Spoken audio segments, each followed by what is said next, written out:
Coming in. Okay. And we're live. Okay.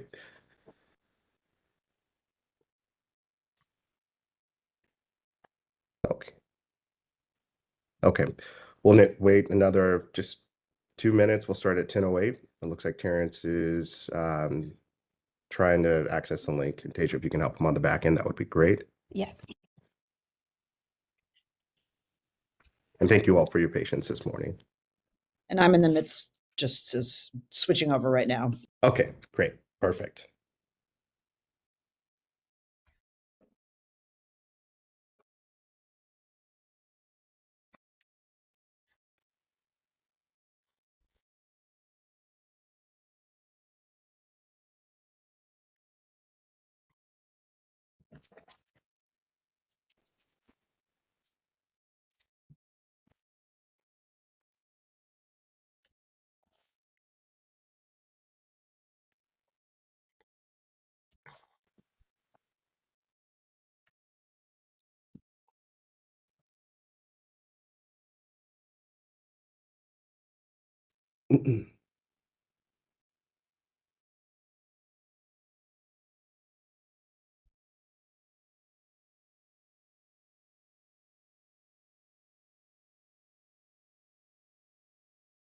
Okay, we will go ahead and get started. Good morning. I will now call to order this joint meeting with the Multnomah and Clackamas County Boards of Commissioners on November 5th, 2025.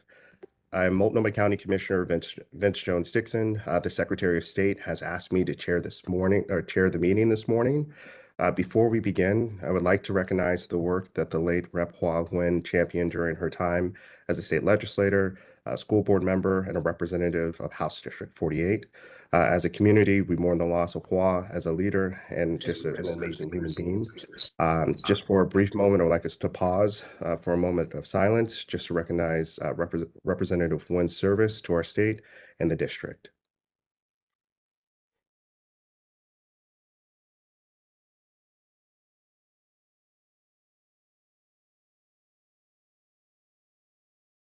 Thank you.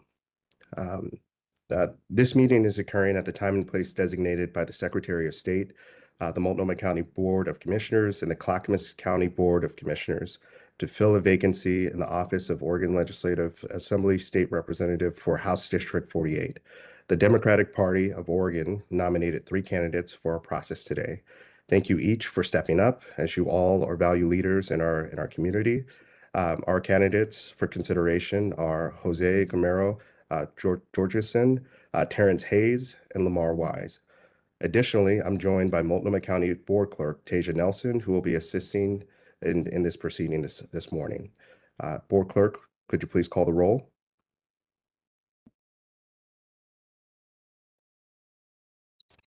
Yes, I'm sorry. Give me 2 seconds.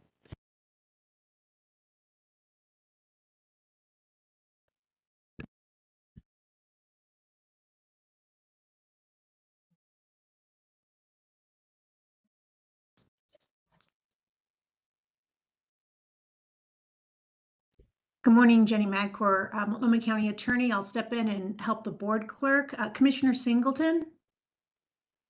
Present. Good morning. Good morning. Commissioner Brim Edwards. Present. Good morning. Commissioner Moyer. Present. Good morning. Our presiding officer, Mr. Jones Dixon, is here. Chair Vega Peterson. Good morning. Here. Commissioner Helm. Good morning. I'm here. See, you're coming up. We see you, Commissioner. We don't hear you yet. Okay, thumbs up. I'm unmuted. We hear you now. Okay. Commissioner Savas. Present. Good morning, everyone. Commissioner Schrader.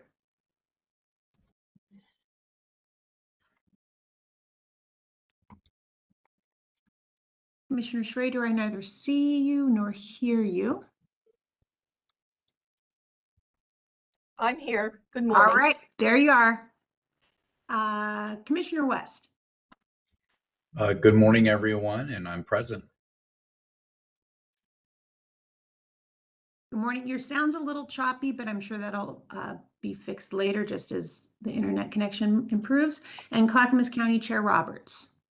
Present. Good morning.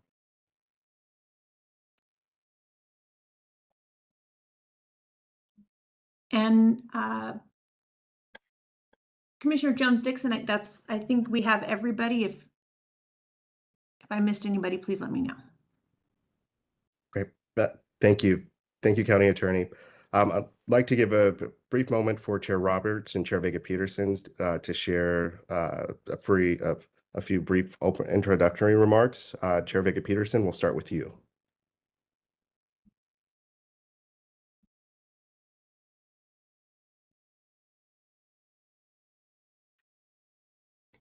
Thank you. Good Technology. morning. Oh, go ahead. Can you hear me? I can hear you. Technology has not been our friend this morning. Yeah. But go ahead. Chair. Okay, good. As long as you can hear me, I'll keep going. Thank you. So I just wanted to use my remarks this morning to take a moment to acknowledge the deep loss our community has felt with the passing of Representative Hua Nguyen, and thank you, Commissioner Jones-Dixon, for acknowledging her. I have had the pleasure of working with her as a East Portland elected myself, when she was an East County resident, when she was a candidate for David Douglas School Board, when she was on the school board, when she was a candidate for state representative, and then as a fellow elected official when she was in the legislature. And she has always had such a passion fighting for her community in East Portland, fighting for youth, fighting for access to education, and truly representing her district in a genuine way that gave voice to the people in her community that didn't traditionally have a voice, and just really being the epitome of a champion. And so I really see the seat that we fill today. It represents more than an elected position. It represents trust, service, and continuity. And we know that no one can replace Representative Nguyen. We can honor her legacy by ensuring that that work continues, that the voices of this community are still heard, and that the values championed remain at the center of what we carry forward. So I really look forward to our discussion today as we consider who is next to carry forward the voices, strength, and opportunities for House District 48. Okay. Thank you. Thank you, Chair Vega Peterson. Chair Roberts. Well, good morning, everyone, again. And I really want to echo some of the comments already made by Chair Peterson, Commissioner Jones-Dixon. And it really relates to, on these appointments, they're never easy. Sometimes these vacancies happen because legislators move on to a new appointment, and good for them. Sometimes, like this one, it's a legislator has to. With that, I also just want to recognize the Treasure Law Representative Hua Nguyen, really extending our thanks to your family for commitment to public service. I also want to give a shout out and a thanks to Multnomah County for the organization and planning that goes into this process. And thank you. And then also extending my thanks to all the candidates stepping up to help serve our community. Again, thank you very much. And it's an opportunity. Sincere honor to be here this morning. Thank you. Thank you, Chair Roberts. It was a little muffled with the mic, but I think the majority of the sentiments came through. So thank you, thank you both for your comments. At this time, we'll have a time for public comment. We will open the meeting for public comments. Directly following the public comments, I will explain the procedure for the rest of our meeting. Tasia, we are now ready for public comment. Are you prepared to take the meeting from here? Yes. This is a time for the boards to hear public testimony, not deliberation. When it is your turn to speak, I will call your name and unmute you. I will set a timer for 2 minutes. When you begin speaking, announce when your time is up, at which point please wrap up your sentence. I'm going to start with Counselor Koyama Lane.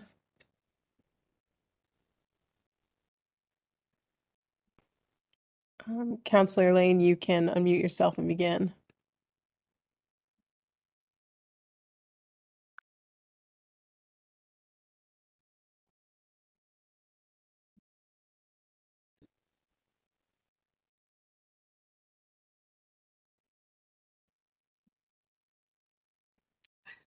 Counselor Lane? I'm not hearing from her, so I'm gonna jump to the next person and we'll circle back, which is Timur Ender. Timur, you can unmute yourself. Hello, test, test. Can you hear me? Yes. Great. Good morning, commissioners. My name is Timur Ender, and I live in East Portland. It's difficult to quantify the impact to East County of losing Representative Wah Win. She gave 200% of herself to East County by, among other things, being a state representative in one of the most competitive districts in Oregon. She was all in for her community. While Representative Wynn cannot be replaced, what we can do today is appoint someone who unapologetically shares her commitment to education, care, equity, and community. That person is Jose. Jose is everywhere. Over the years, I've seen him show up at EPAT picnics, East Portland Action Plan, my kids' elementary school, Sustainability Commission, neighborhood associations, and a broad range of community events. He does this not because he's running for elected office, but because he genuinely cares about our schools, neighborhood, and East County. As a parent, I've greatly appreciated having Jose on the David Douglas School Board where he served alongside Wah Win. Jose has been a voice for our kids who are often left out of policy discussions. When I vote, I don't vote for myself. I vote for my kids. I evaluate candidates on who I think will best meet the needs of my two young daughters. Jose's track record, values, and experience make him the best positioned to fight for our district, to protect the policy wins we have achieved, and to carry on the legacy of Wah Win. Jose is the only candidate who has earned the support of voters to hold elected office in East Portland. As we think about who we are appointing to serve in one of the most competitive House districts in Oregon, we need every advantage we can get. Jose has ran and won in East County and is best positioned to run and win in House District 48. His efforts are a testament to why PCPs ranked Jose #1 at the nominating convention. In conclusion, Jose's values and track record make him the person who is best positioned to carry on Rep. Wah Win's legacy. He has held elected office in East Portland. And finally, he shows up in community and reflects the incredible diversity of North Clackamas and East County. It would be a privilege to have him represent my kids and all of our kids in the state legislature. I kindly ask that you vote to appoint Jose for House District 48. Fine. Thank you. Next, we have Jenny Olson. Jenny, you can unmute yourself and begin. Hello, thank you. Multnomah and Clackamas County Commissioners, thank you for allowing me to provide testimony in support of appointing Mr. Lamar Wise to represent House District 48 in the Oregon House of Representatives. Again, my name is Jenny Olson, and I serve as the president of AFSCME Local 328 at OHSU. Over the past 2 years, I have had the pleasure and honor to work closely with Mr. Wise. Our local represents over 8,000 employees who work in over 300 classifications in all 3 missions of OHSU. Mr. Wise has successfully advocated for the interests of our broad membership, from safety for healthcare workers, defending workers' jobs at the Oregon National Primate Research Center, safe staffing levels for hospital workers, and improvements for behavioral health workers. Mr. Wise's work speaks for itself. He is a tireless advocate for the working class and their families and boasts an impressive track record of success. The state of Oregon is at a critical juncture. We face enormous obstacles in many respects, but perhaps the most important is the challenge of the budget deficit caused by H.R. 1. As president of my local, it is absolutely critical that the appointed representative of House District 48 is able to successfully bridge the funding gap. It simply is not a time to learn on the job, as the lives of our patients, the livelihoods of our members, and our community depend on it. I wholeheartedly endorse Mr. Wise, as I know from personal experience that he has the skills and the fortitude to continue delivering legislative results that we depend on. Thank you.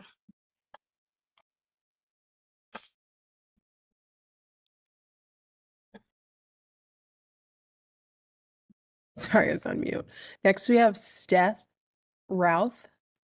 Steph, you can unmute yourself and begin.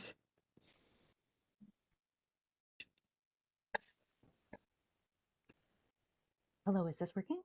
Yes. Okay, great. Good morning, Commissioners. My name is Steph Rouse, and I have been a proud East County resident for the majority of my life. It is my joy this morning to support the right candidate to represent Oregon House District 48, and that candidate is Jose Gamero Georgeson. I've heard a few of you say that this is a very difficult choice. Luckily, you don't have to choose alone. Jose was ranked #1 choice during the recent nominating convention. It wasn't even close. He is also the only candidate who has been elected by voters in this district, currently serving as an elected leader on the David Douglas School Board. Many people in this district have already chosen Jose Gamero Georgeson to represent them. That is why I feel this is an easy choice to make today. But it doesn't cover all of why I believe Jose is the right candidate. Like many, I am actively grieving the loss of our friend, Rep. Hua Wen. It's so important that we honor Hua's legacy with this appointment. Sure, Jose served on the David Douglas School Board with Hua and has similar priority issues such as education and meeting our housing crisis.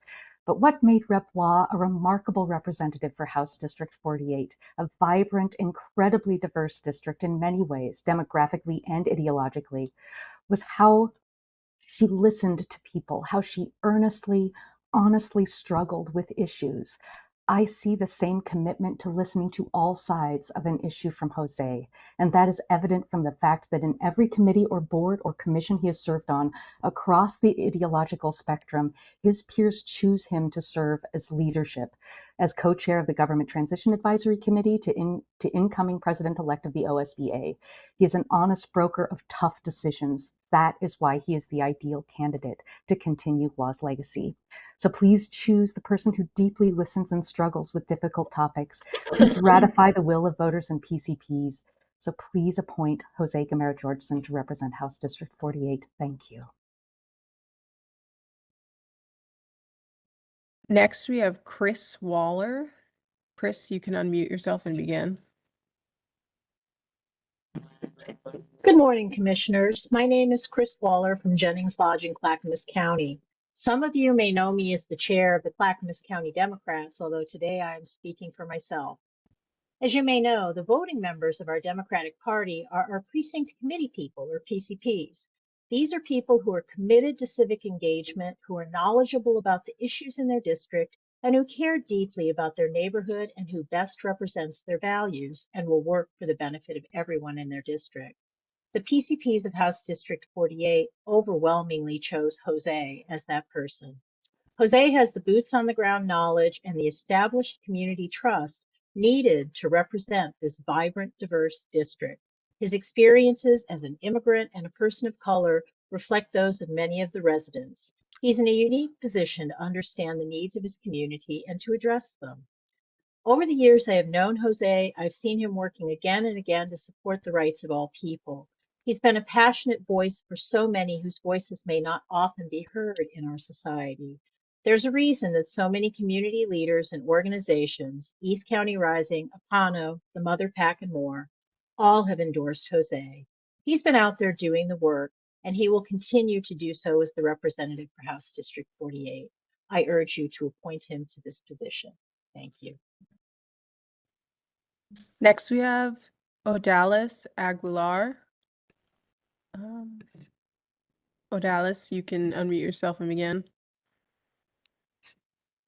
Hi. Oh, can you hear me? Yes, I can. Okay. Good morning, Chair and members of the Multnomah and Clackamas Commissions. For the record, my name is Odalis Aguilar, and I'm a political coordinator with Oregon AFSCME. I'm here this morning to urge this body to appoint Lamora Wise to represent House District 48 in the Oregon House of Representatives. I grew up in House District 48 and attended David Douglas from first through my freshman year of high school. And while I currently do not reside in HD48 anymore, I'm witness to the great work previous legislators have done to ensure that House District 48 is a safe place where people can call home. I remember the day that I met Hua Wen. At the time, I was working for an organization dedicated to building power in our community for BIPOC, young folks, and LGBT folks. She participated in workshops and educational workshops on running for local government, and she wanted to learn the good, the bad, and the ugly about running. And that's where I quickly noticed her desire to serve her community. She brought so much light into each space, as folks have already mentioned, and we know that she led with her heart. But I also remember the day that I met Lamar when I was a freshman in college. And our first interaction was about why grassroots organizing is important and why building strong communities and educating our peers is the key to change. Since the day I met him, I've seen the strong leadership and coalition skills Lamar has and brings to the table, ensuring that everyone's voice is heard in whatever space that he's in. He's been a tireless advocate for families in this district, and has worked on fighting to support workers as an advocate for AFSCME, but also serving on the Portland Independent District Commission, and ensuring East Portlanders finally got a much needed voice on our city council. As Oregon and the entire nation go into unpredictable times, now more than ever, we need experienced leaders who are ready to tackle issues our communities are facing.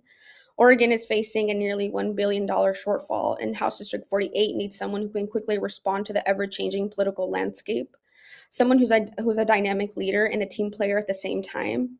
Lamar has shown himself to be an effective advocate on issues facing the district, helping pass. I'm confident that he will do a great job, and I urge your support to appointing Lamar to House District 48. Thank you. Next, we have Dion Salazar. Dion, you can unmute yourself and begin. Thank you, commissioners, for this opportunity.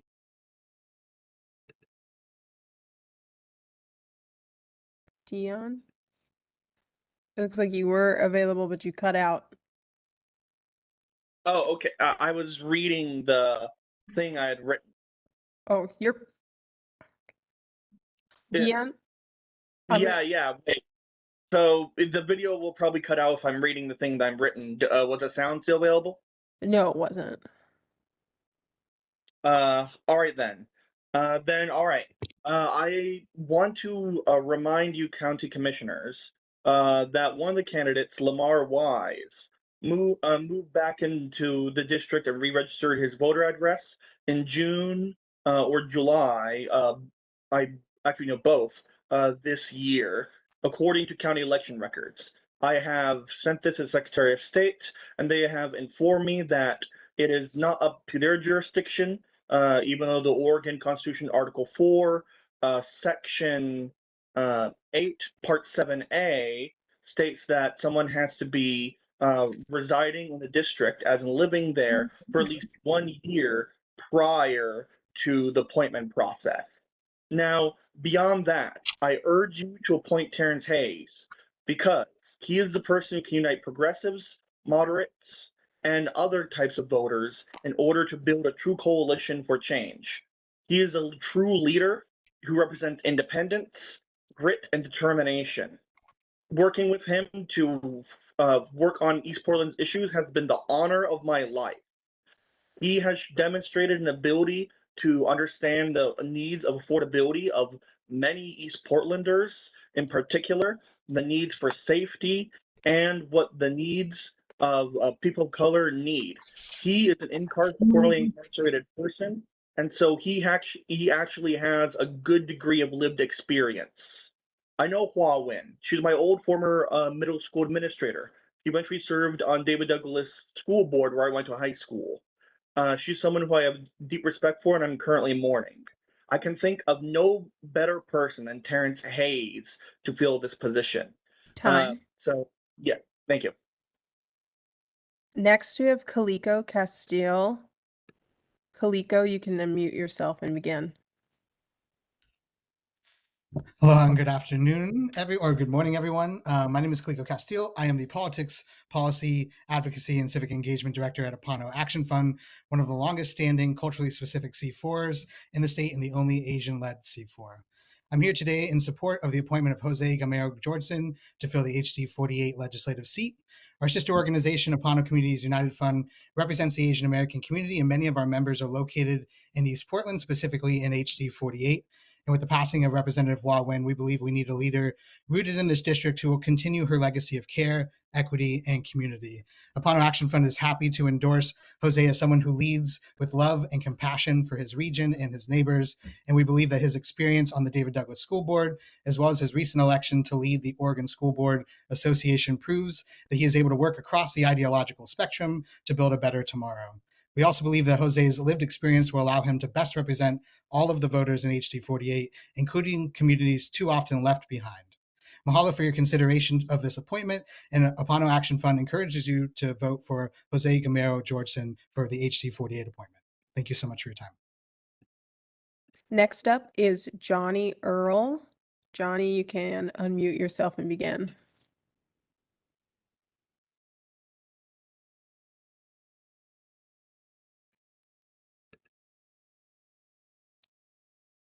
Johnny, I sent you an unmute request. I'm going to circle back to Johnny and we're going to move to Althea Ender. Althea, you can unmute yourself and begin.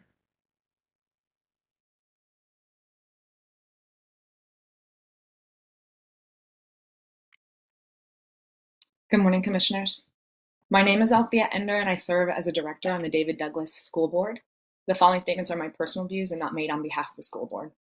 I'm speaking today in support of my board colleague, Jose Gamero Georgeson. I wish we were not here, that there was no vacancy to be filled. We do not get that choice. But at this moment, you do have a choice to honor the will of the voters. I served alongside both Juan and Jose. Jose is a champion of our schools and our neighborhoods. Jose is humble and courageous. Jose has a grassroots team behind him. Our school districts have directly benefited from the dual service of an active school board member and a person who is serving in the House district. What a gift. And we need that kind of champion for our schools in the House now more than ever. I hope that the national election results of last night make it clear that this is a time to respect the choice of the voters, to believe in the possible, to vote our values. I thank you for your service and urge you to appoint Jose Gamero Georgeson for the House District 48. Next, we have Fred Youngbluth. Fred, you can unmute yourself and begin.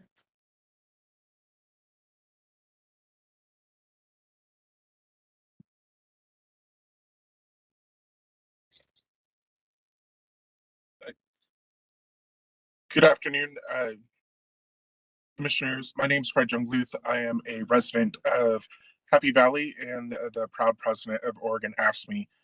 And I'm here today to enthusiastically recommend Lamar Wise for appointment to House District 48. The decision requires choosing a representative who can hit the ground running, bringing not just passion, but a practical, in-depth understanding of how government works. Lamar Wise is that rare candidate. Lamar's professional background is exactly what House District 48 needs right now.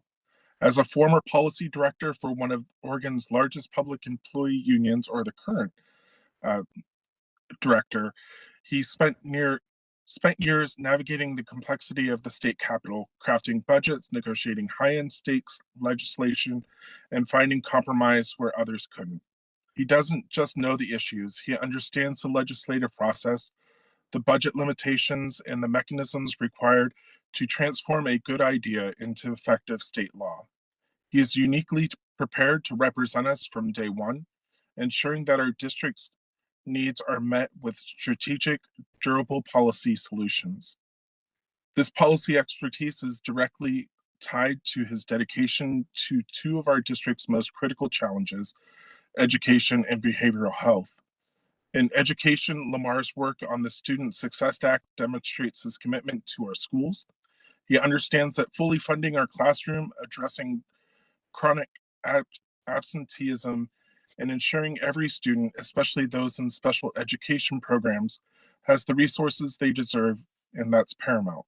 Similarly, his years of experience successfully advocating for the increased funding of behavioral health are unmatched. He knows improving behavioral health crisis requires more than just conversation. It requires protecting mental health and addiction treatment funding from cuts. I urge you to appoint Lamar Wise as our next state representative for House District 48. Next, we have Sonia McKenzie. Sonia, you can unmute yourself and begin. Hello, can you hear me? Yes. Wonderful, thank you. Good morning, Commissioners. My name is Sonia McKenzie. I am the former president of the Oregon School Board Association and a former director on the Park Rose Board of Education, and a proud resident of East County. I'm here speaking to you this morning to urge you to appoint Jose Gomero Gorgeson for House District 48. This process is an appointment to replace a well-beloved and accomplished legislator, my dear friend and colleague, Wah Win, who I'm mourning. This is also an opportunity to honor her work and her legacy. Jose is the best candidate for many reasons. He has the knowledge, elected experience, and ability on day one to continue the work for House District 48. I could share many more of tributes, but I will simply say this. A year ago, after 8 years of service at the local, regional, and state level, I wanted to find a successor for my work on the Oregon School Board Association. And after time spent and discussing with Jose, he was the first and only choice to carry, protect, and move that important work forward. And I'm proud to say he has taken up that mantle at the regional and state level and is a future leader, educational leader for our state. I have full confidence in his ability to do the same for House District 48, to honor Wah's legacy and continue her work for House District 48. These are very challenging times, and many of us are grieving the loss of our dear friend gone too soon. Please honor her legacy of service and appoint Jose, who as a former colleague of Wah will carry on her work for House District 48. What Wah accomplished, he will honor and protect it. What Wah started, he will finish it. What Wah aspired to do, he will bring it forward. Thank you for your time. Next, we have River Scholl. River, you can unmute yourself and begin. Hello, and thank you, commissioners. I am here. I want to acknowledge that you all have a very difficult choice here. I know because I face the very same choice as a part of the Mother PAC, as well as one of the PCPs for House District 48. In doing so, while I was divided initially, I found myself deeply moved by Jose Gamero Georgeson. Um, as a disability rights advocate and as a mother to some very queer, wonderful children, I know that Jose will be able to speak on behalf of my family, but not only that, be able to listen.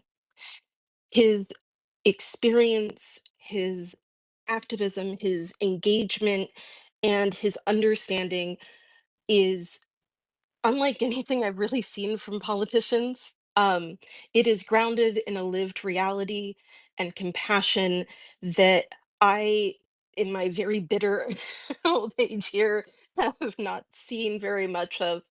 I don't,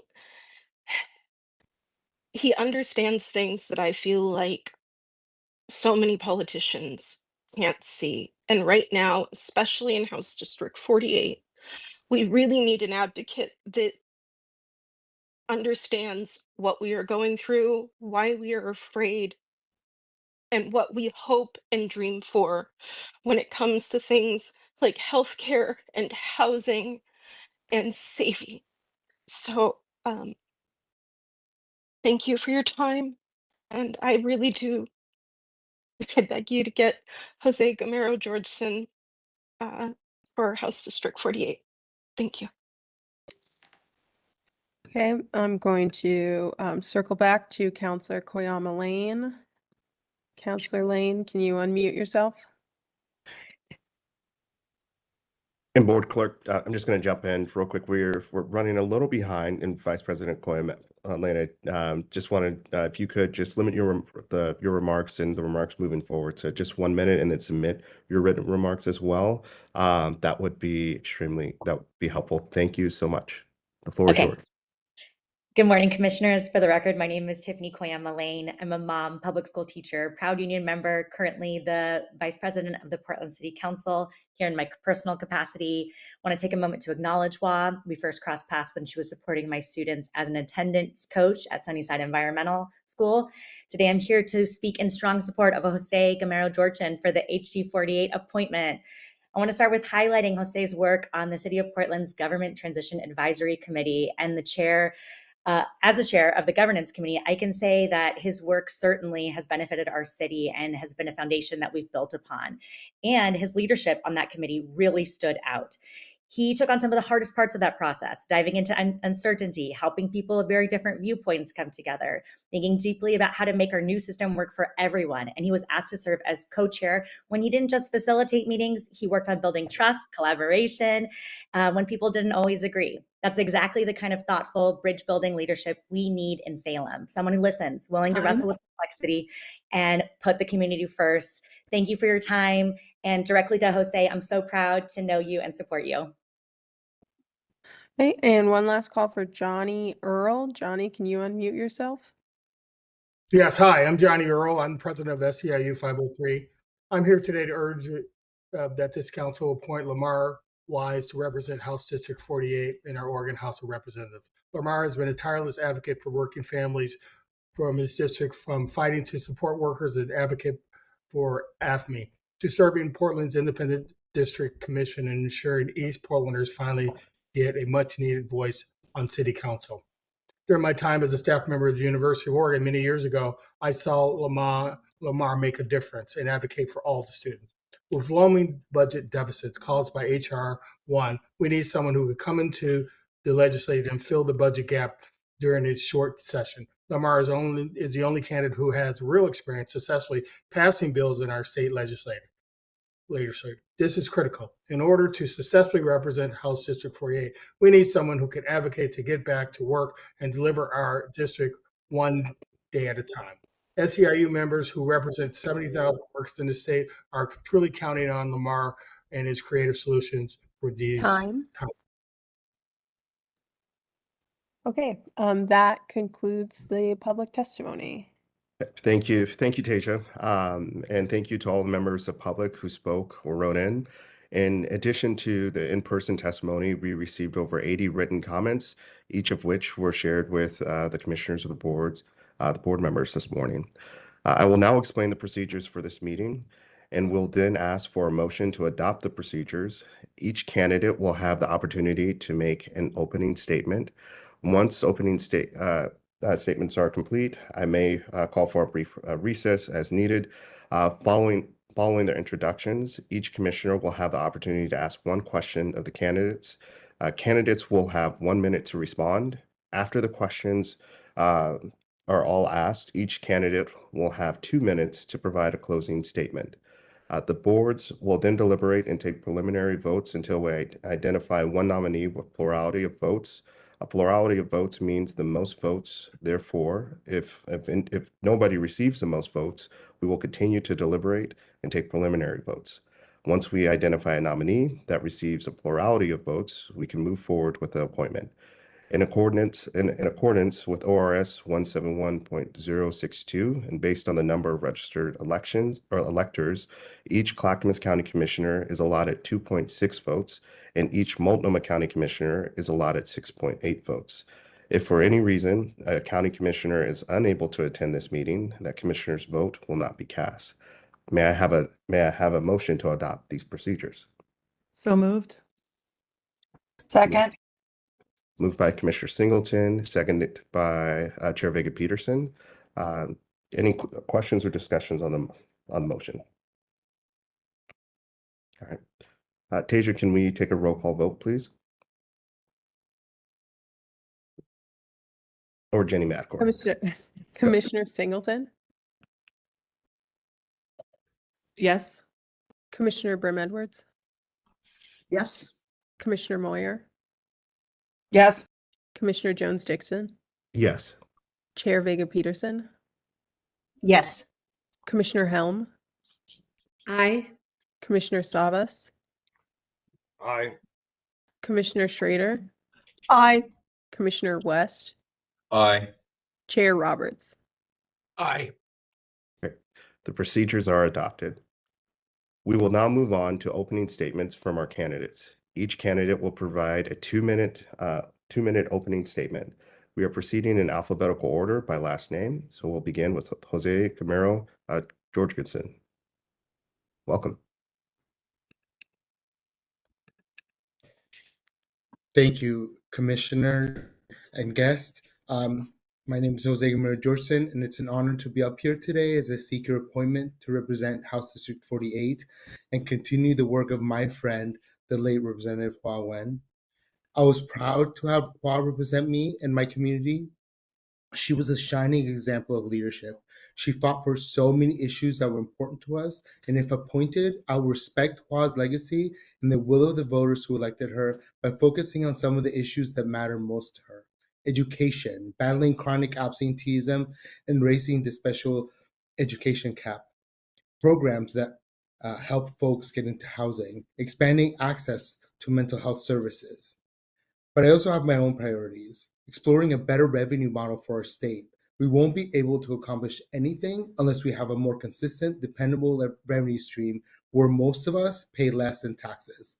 In a world that is less and less affordable, we need to help where we can. Most importantly, though, I want to help fight for sanctuary status, to strengthen privacy protections, and to let our immigrant neighbors know that Oregon not only wants them here, but is ready to stand up and fight for them. This fight is personal for me. I am an immigrant. I see the fear in my community and I remember that fear. I know that we cannot simply wait for the next thing to happen. We must act now. The time of threats has passed, and we are now in a time of real and immediate danger. We're under violent attack by our own federal government, and we must protect each other. Right now, it's more important than ever to have the voices of immigrants at the table, voices like mine. None of these priorities can be accomplished alone. I have a track record of building coalitions and consensus in my work, from uniting different voices under a shared goal on Portland's Government Transition Advisory Committee to working with rural school boards as the incoming president-elect of the Oregon School Boards Association. As House Representative, I would build coalitions inside the building and with incredible diverse communities of HD48. I know all this is a tall order, but the current time calls on us to be bold. We must work closely together. If we work together, we can accomplish so much more. Together, we are stronger. Thank you. Great, thank you. We'll go with Terrence Hayes. And Teja, if we can put the timer up as well, that'd be great. Thank you.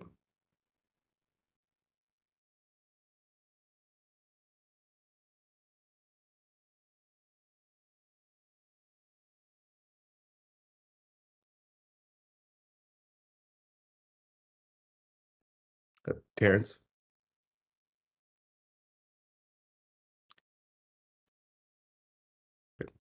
We will move on to Lamar Wise. Good morning, Commissioners. My name is Lamar Wise, and I'm running to be the appointee for House District 48. For folks who don't know me, my foundation has always been family. My dad is a pastor and an engineer at Intel. My mom owns a small catering business and is also a full-time caregiver for my granny. They taught me to always love yourself and to love your neighbor.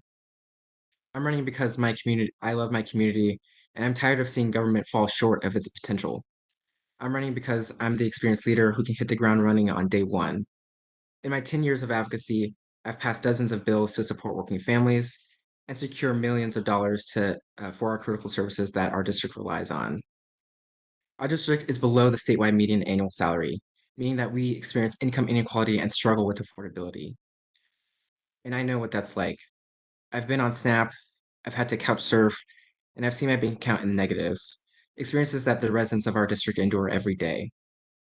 I'm running so that the people most impacted by these inequities have a real opportunity to live a life with dignity, respect, and prosperity. I will work to bring this district together through a strong economic agenda, one that centers expanding housing options and uplifts economic development. As a former education advocate, I'm committed to carrying forward the late Representative Hua Win's legacy. She anchored the issue of chronic absenteeism and also access to special education. Our office will do the same. I also firmly believe that until we ensure that we are getting access to addiction treatment and making it as easy as getting a fentanyl pill from off the street, we will continue to fail Oregonians. This is why, as labor advocate, I've worked to secure funding for the United We Heal program. There's a behavioral health training trust to expand our workforce and increase access to services. I hope that you all will join me in moving House District 48 forward. Thank you. Great. Thank you. Thank you, Lamar. We'll check with for Terrence once more.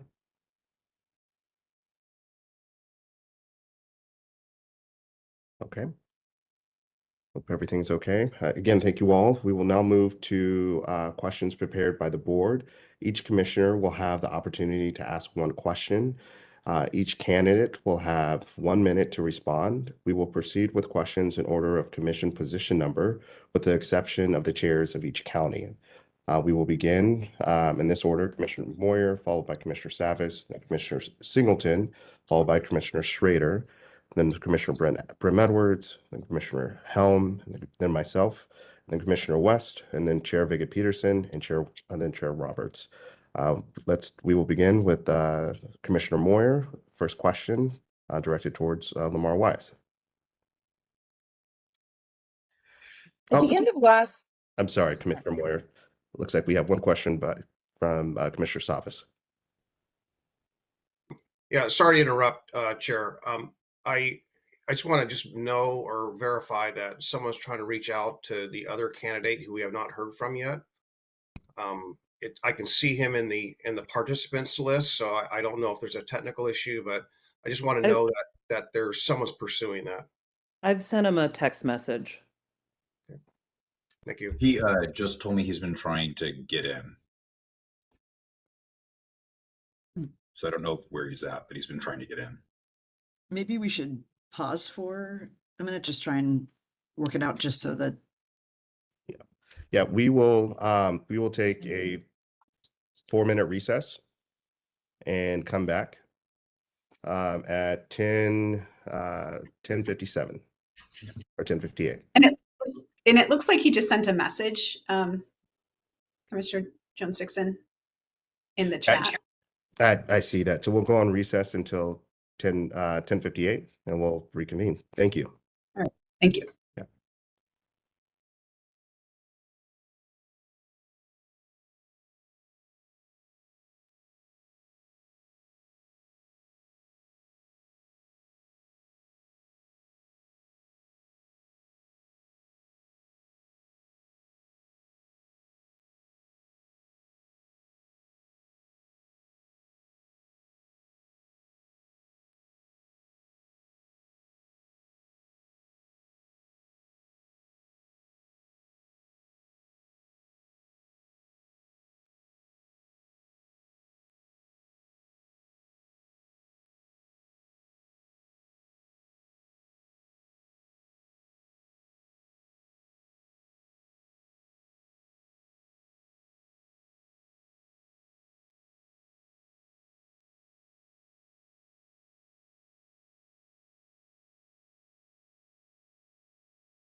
Terrence, are you able to log in?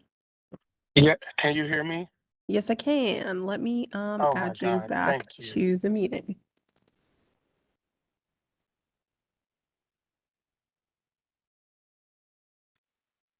Okay. Uh-oh. Okay.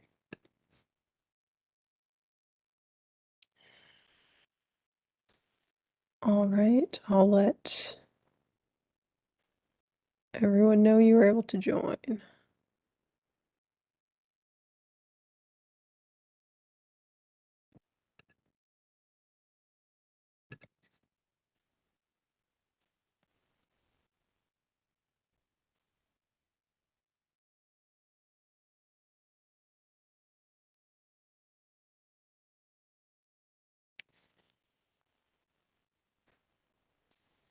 I think we're going to recess for one more minute, Okay. 1 or 2 more minutes. Terrence, just hang tight. Okay, thank you so much for working through this with me. Of course.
All right.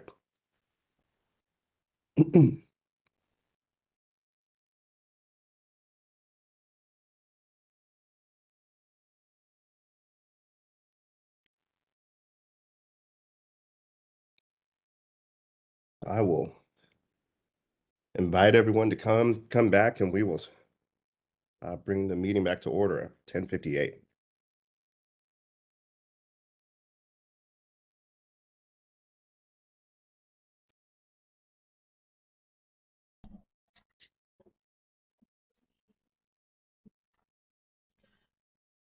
So have we been able to fix the problem yet? Do we know? Yes, Terrence is in the meeting now. Okay, good. Perfect. Yeah, that's the theme. So the time now is 10:58. I will call us back to order. And I'll wait till I see everyone on the screen. And in good old House District 48 fashion, we are putting things together. We're pressing through.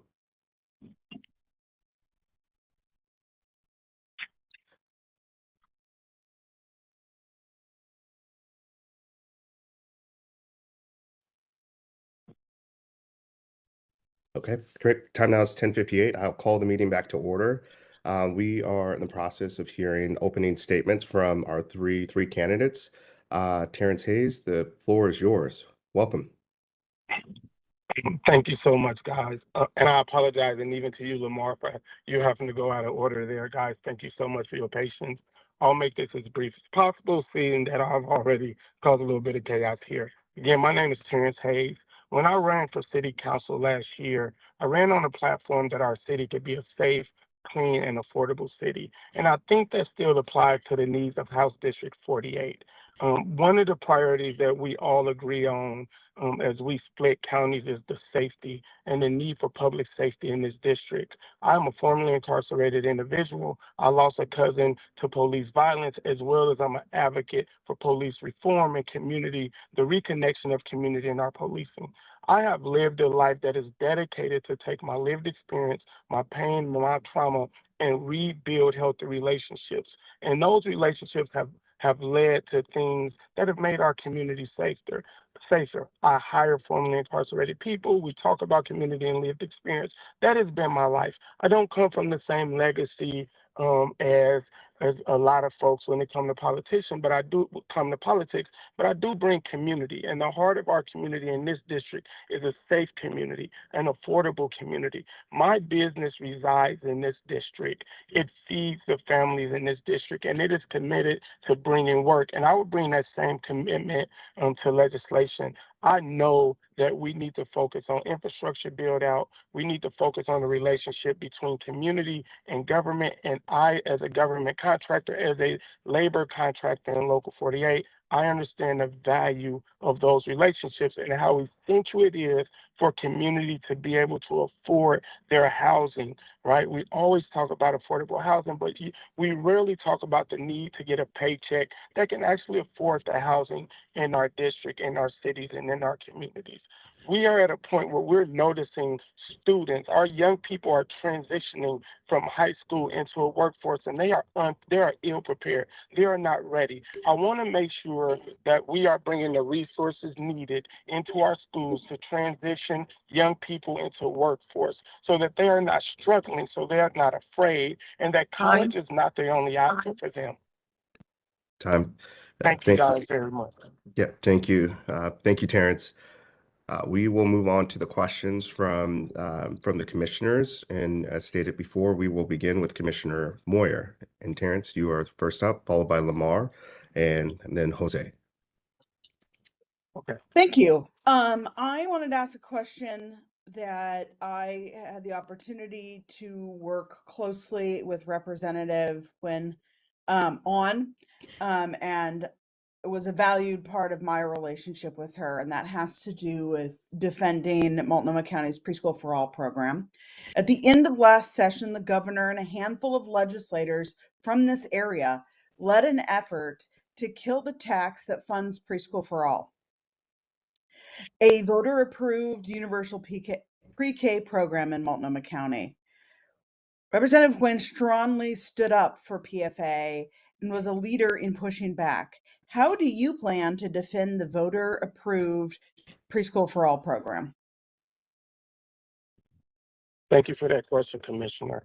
I think that as a whole, our community has made it clear that we need preschool for all. What I would do is remind legislation that it is everyday people. It is the mothers, it is the fathers, it is the single parents that work with them, that vote for them every day and that work in our community that this program helps the most. We have to make sure that we find the financial ability to sustain it, that we make sure that it is doing the thing in community that it needs to do. But I would definitely make sure that community members are bringing their voice to that conversation and that legislators are reminded that it is not about them. It is about the hardworking people in our district that need their children to be safe and present and taken care of during those times. Thank you. Thank you. Terrence Lamar. Yeah, thank you for the question. Yeah, to be very clear, I was a hell no for touching preschool for all. I believe that it is an important economic pillar for the district and for Multnomah County as a whole. And so, when we talk about preschool for all and its access, I represent the workers that administer that program and also the childcare workers who are doing the work on the ground to make sure that that we are taking care of our kids. At the end of the day, we need a strong coalition to continue to defend against attacks. And it is with that strong coalition that I think we're able to stave attacks off. But we'll need to continue those efforts up. And when in office, I will make sure to continue that energy and also make sure that we are bringing voices from that coalition, whether it be provided themselves or the folks who utilize the program, they need to be at the forefront, and so do the voters. Thank you, Lamar. Jose. Thank you. Preschool for all is near to me. I have a little one who turns 4 in December, who started in his preschool for all classroom just a month ago. So I know the importance of this project, this whole program. When it started getting attacked, I was the first one to contact my school district, find out who we could partner with, start contacting legislators to try to protect it. I didn't just say I was for it. I actually did the work to try to protect it. And we need to continue because they have shown over and over that children that go through early education and pre-K do better. We're always talking about educational outcomes in our state. Why aren't we looking at ways that are different? Why are we trying to expand preschool for all for everyone? Also, it helps our economy.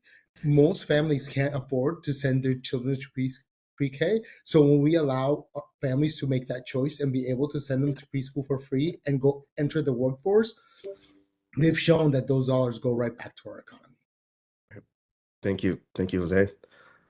Commissioner Savas, you're up for question 2. And we'll start with Lamar and then go to Jose and then Terrence.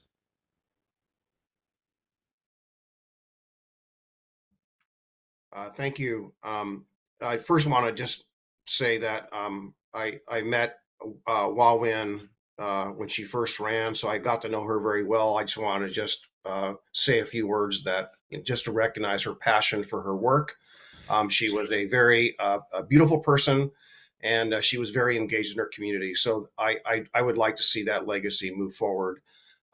One of the things that we worked together on was the Sunrise Corridor project. It's both a community project. It's about jobs. It's about housing. It's about transit. It's about safety in our community and transportation. So the Sunrise Corridor is Highway 212, which runs through Clackamas County and goes through the fastest growing city in Clackamas County, which is Happy Valley, and into the area of Damascus.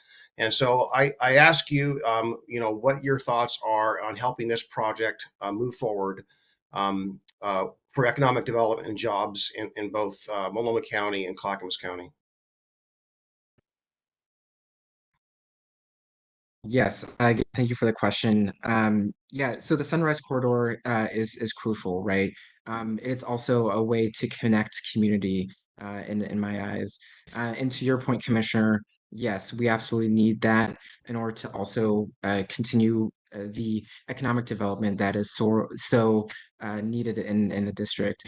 It is one of the keys and pathways for that development and to revitalize parts of the region that is again just sorely needed. And so I believe that the project is doing a lot in order to engage community and also make sure that we are bringing opinions to the forefront that matter most into to the folks that are most impacted.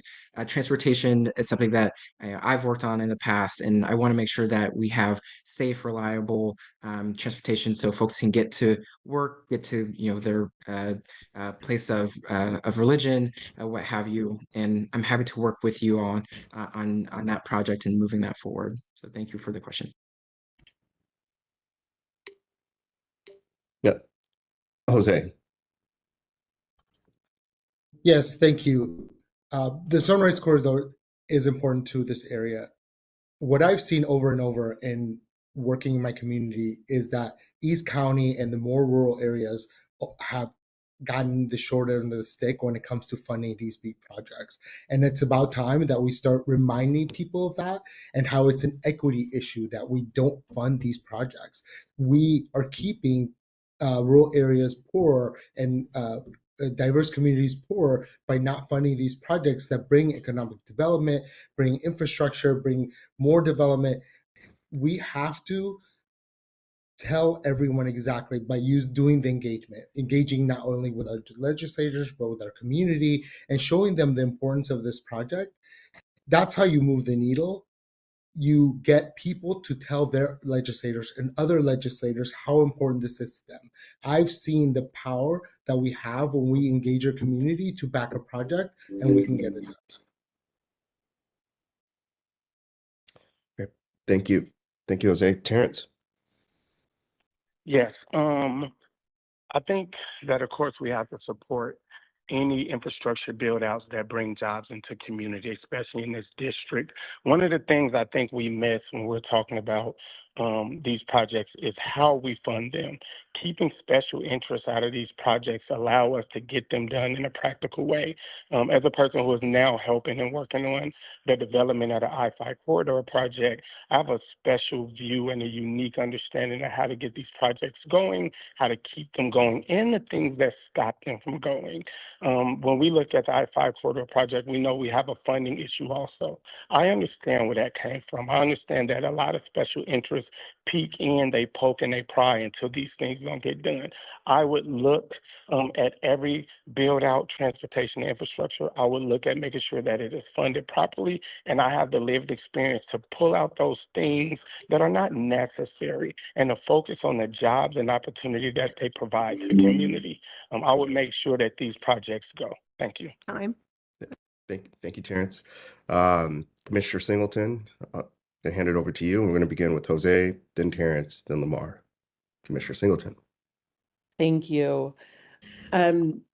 Over this past legislative session, we saw significant reductions in some core safety net services from the state budget. And I'm curious how you all plan to work with community and county boards to understand the impacts of any further potential reductions and how to best leverage our local resources to ensure that our safety nets don't fall apart here at the local level. Yes, and I've heard that over and over from a lot of different places. And one thing that I think that we could certainly do better, and I would want to, is have the level of communication between the state and the counties and the cities be more robust. If we work together, we can accomplish more. And it's easy to forget the impacts that a policy is having if you're not in constant communication. There's so many things on your plate that you need to have the right people at the table. I know that I don't have the answers to everything. So I will go to my community. I will go to my commissioners to get their perspective on a policy. My favorite thing is to get a policy and take it to someone who opposes it and find out where the pieces are that could be better. What we can do to improve it. I know we have a revenue problem and we have to tackle that to make any of this work. So that's also a place where we have to work. But unless we all work together, we're not really going to get anything passed, or we're going to have to cut somewhere because that's the way everything. Okay. Thank you. Thank you, Jose. Terrence. Yeah, I think when it comes to public safety, we have to draw a clean line between the data and ideology. Commissioner, I think one of the biggest things we struggle with as we address public safety concerns in our communities is ideologies have for a long time determined and been contrary to clean data. We need to make sure that we're supporting first the programs we know without question that work. Legislators need somebody like myself that can bring passion and true understanding of public safety. Again, as a formerly incarcerated person, as a person who works in community daily with gun violence reduction, I can quickly identify, not just through the data, but through my lived experience, the things that don't work. I can challenge legislation from a lived experience position to make sure that we are investing in the things that do. I'm more than willing. I put my life into the space of public safety. I'm more than willing to work with our officers. I don't bring ideologies that keep leadership from sheriffs to public safety to DAs to our officers out of that table. Everybody that truly works from our fire department to PSRs Thank you, needs to Terrence. be at that table. There need to be conversation. Thank you. Thank you. Lamar. Yeah. And thank you for the question, Commissioner, because I saw that happen firsthand. So one program that, something that I really believed in that got cut was rent assistance, right? And that is a crucial program that that residents of our district rely on, but also as a former board member of the Community Alliance of Tenants, this is an issue that I know impacts thousands and thousands of Oregonians statewide. Um, it's very clear that we need a strong coalition and to really uplift the will of the voters. Voters in the region have voted for things like the housing services ballot measure and on the doors I've heard time and time again where that houselessness and the rising cost of housing is a huge issue. And so I really want to make sure that we are building that strong coalition and bringing those voices forward. And I hope to do that with you as well. Thank you. Thank you. Commissioner Schrader. And again, we'll begin with Terrence and then go to Lamar and then close it out with Jose. Commissioner Schrader, floor is yours. Thank you. I needed to unmute myself at this point. I have usually when we think of things like economic development, we think of things like businesses. How do we get them to, be in our community to provide job, commerce, things of that sort. But one of the things we've been thinking about, not only here in Clackamas County, but nationally, is shifting that focus to individuals and families. And by that, I mean, how do we move people up the economic ladder so they can move from poverty to prosperity? What are some of the things that you would do policy-wise to help people move up the economic ladder to live prosperous, full lives and be good participants essentially in a democracy? Thank you for that question. I would start by recognizing that historically families continue to grow as young people transition into adulthood. They would come in, they would work, they would help their family grow economically.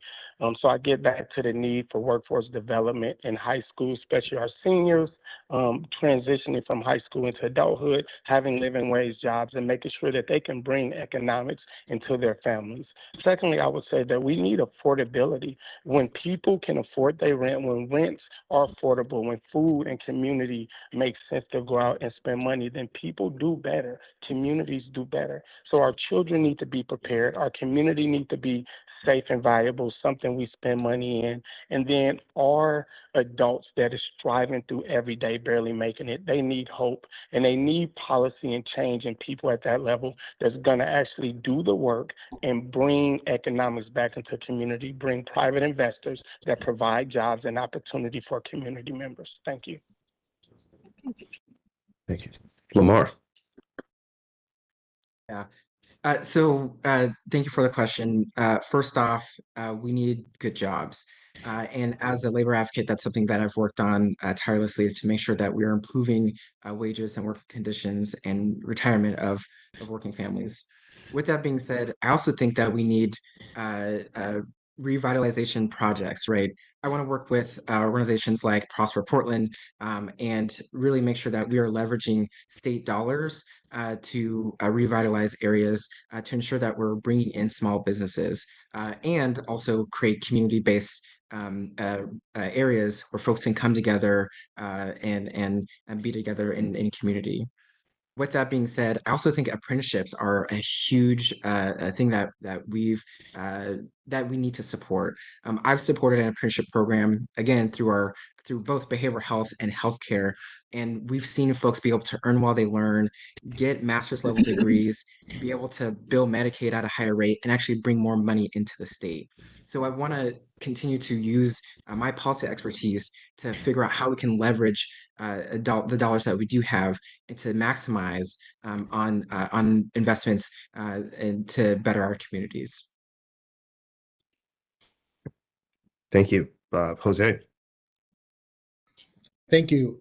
Of course, you start with jobs. You want to support programs like the local iron workers. They have a program that helps people get into jobs, people that sometimes other places don't give a chance to get into thriving paid jobs, not just minimum wage, and do well. But beyond that, we've also seen that every dollar you spend on a poor family to try to help them is more than a dollar we get back in our economy. The reason that people get stuck in poverty forever is because we lend them a hand, and then as soon as they start doing a little bit better, we take that hand back. And we all know that a dollar more over that salary cap doesn't lift them out of poverty. So why are we yanking all the help that we give people away as soon as they reach that line? We really need to look at how we do means testing and helping so we can get the poorest of us and actually get them in a path to be successful, so then we could have them move on to where they're no longer in poverty. Thank you. Thank you. We'll move on to Commissioner Brem Edwards, and we'll begin with Lamar, then Jose, then Terrence. Commissioner Brem Edwards. Thank you and good morning. So my question this morning is, first of all, I want to appreciate all three of you for taking time this weekend to have a conversation with me about the position, issues facing Multnomah County and the district, and just sort of what your approach is. And so this is going to be a repeat question, so you should be ready for it. Share a time that, given that you'll be going right into a short legislative session right away, share a time when you played a leadership role or a key supporting role in the passage of legislation or public policy. And go ahead, Lamar. Sorry. Sorry, There's a little bit of delay. Go ahead. Yeah, so thanks, Commissioner. Just continuing on in behavioral health, I was able to lead a coalition to make sure that we were, again, expanding access to behavioral health. This included not only making sure that we had dollars to make sure that workers were safe in the workplace, make sure that they were getting trained, but also creating a program that would create the apprenticeship program that I actually just talked about. And so I was super proud of that because I know that it is a crucial need of the state. And in talking with voters, it was something that was brought up time and time again. And I do believe that, with those resources, we were able to do that expansion, but we're going to continue to need to do that work. And in addition to that, I was happy to also work alongside folks oh, I see my time's up, so I'll just leave it there. Thank you. Thank you, Lamar. Jose. Thank you. As David Douglas School Board member, I sit on the policy committee, so I work on policy all the time. But I must say the one policy that I will say I'm the most proud of, and I think that I shepherded it most by not by myself. I had help from like the assistant superintendent Tay, who's amazing. But we actually put immigration status, real or perceived, into our anti-discrimination policies for our school. At a time where we're seeing so many resolutions passed by school boards and municipalities saying that they stand by their immigrants, we wanted to do more than just have a resolution that we've been told actually doesn't hold legal weight. So I worked with the administration, with teachers, and talking to them, and we managed to beef up our policy to show students that we will not discriminate against students for any real perceived immigration issue. And now they can't be discriminated against either because our policy says they can't. That was important to me and for my community to do that. Thank you. Terrence. Yeah, the Justice Integrity Unit that was started by former District Attorney Mike Smith and is now continuing with our present District Attorney Nathan Vasquez is a byproduct of Senate Bill 819.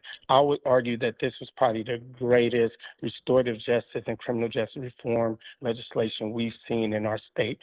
This bill allows presently incarcerated and formerly incarcerated men and women to get that look, that second look that we all know is needed to have honest and real conversations about people coming home, not doing more time. We know that the Black community has been disproportionately mishandled by the judicial system. And that bill, that legislation, help balance the scales and give people an opportunity to come home. I am proud to have been a part of the lobbying and the conversation of that legislation, whether in the forefront or behind the scenes, leveraging my story and my lived experience to help that legislation pass, which we've seen support on both Democratic and Republican sides.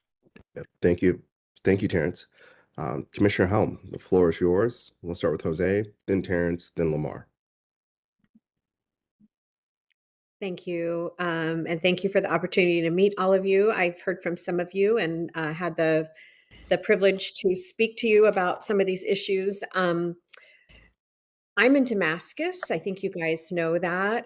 East Portland and North Clackamas have a lot of economic potential, but no two communities are the same. How would you advance economic initiatives in these communities while respecting their local preferences, especially in Damascus and Boring? Thank you. Of course, the number one thing for me is listening. I am a listener by nature. I want to go into those communities and talk to them. I know that there's been pushback, especially in those communities near Damascus and Boring, around the development, their land, and how they want to be treated. And I know that you can't just treat everyone the same. As incoming OSBA president, the women that actually pushed me to run for president-elect and said I would do a good job were a woman from John Day and one from Ashland, because they saw in me that I can work with rural school boards to try to find that connection and that common ground. In education, it's easy to find common ground, but I don't think it's only in education. I think if we actually sit down and talk to each other and put partisanship aside, you can find ways to move an agenda forward, and everyone wants their community to be better and be more economic prosperity. Okay. Terrence.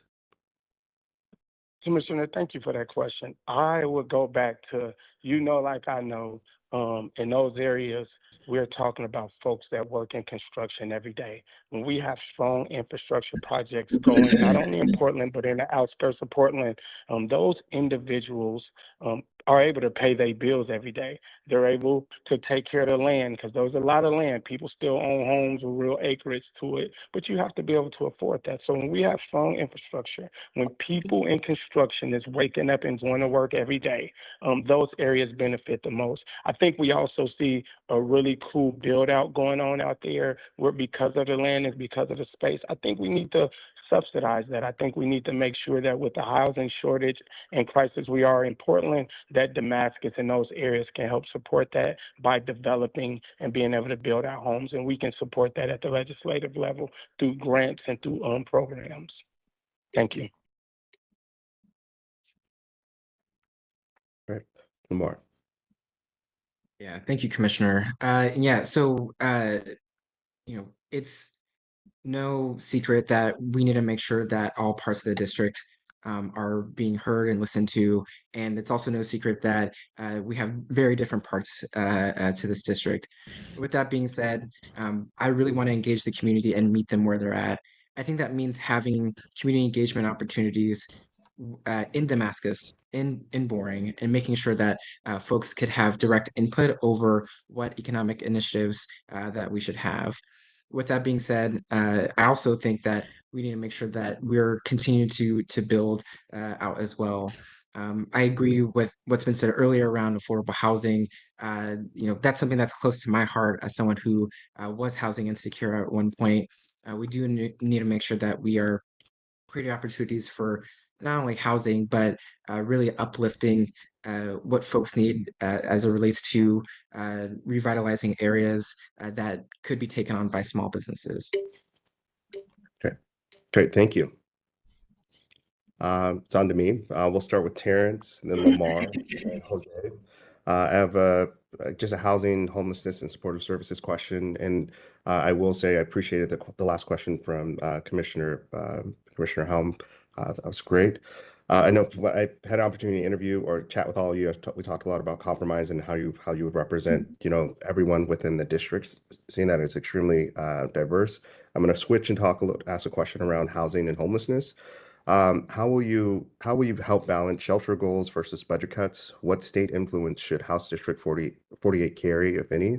And how would you measure the success at 6 and 12 months? And we will start with Terrence. Thank you, Commissioner. I would like to first say that I think that if we can get community members, especially people that own homes, that are retired, that want to rent their homes, I think if we can get community members to buy into the benefit of renting their homes even at cost, their rooms and things like that with government subsidy to our homeless community, especially immigrant and refugee families.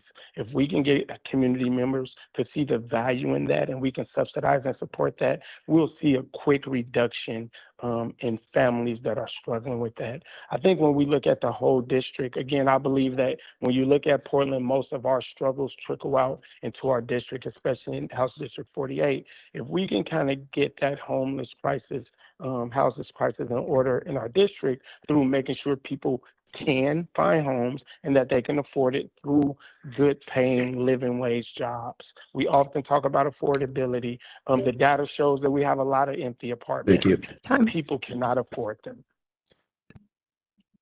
Thank you. Lamar. Yes, thank you. And yeah, I think the issue that you're bringing up is absolutely right. Not only do we need to look at shelter policy, but we need to figure out all types of housing that can be expanded and ensure that we're making that available to the district. With that being said, from what I know from developers, what they've said is that we really need to make sure that we are building building more and that we have the land to do so.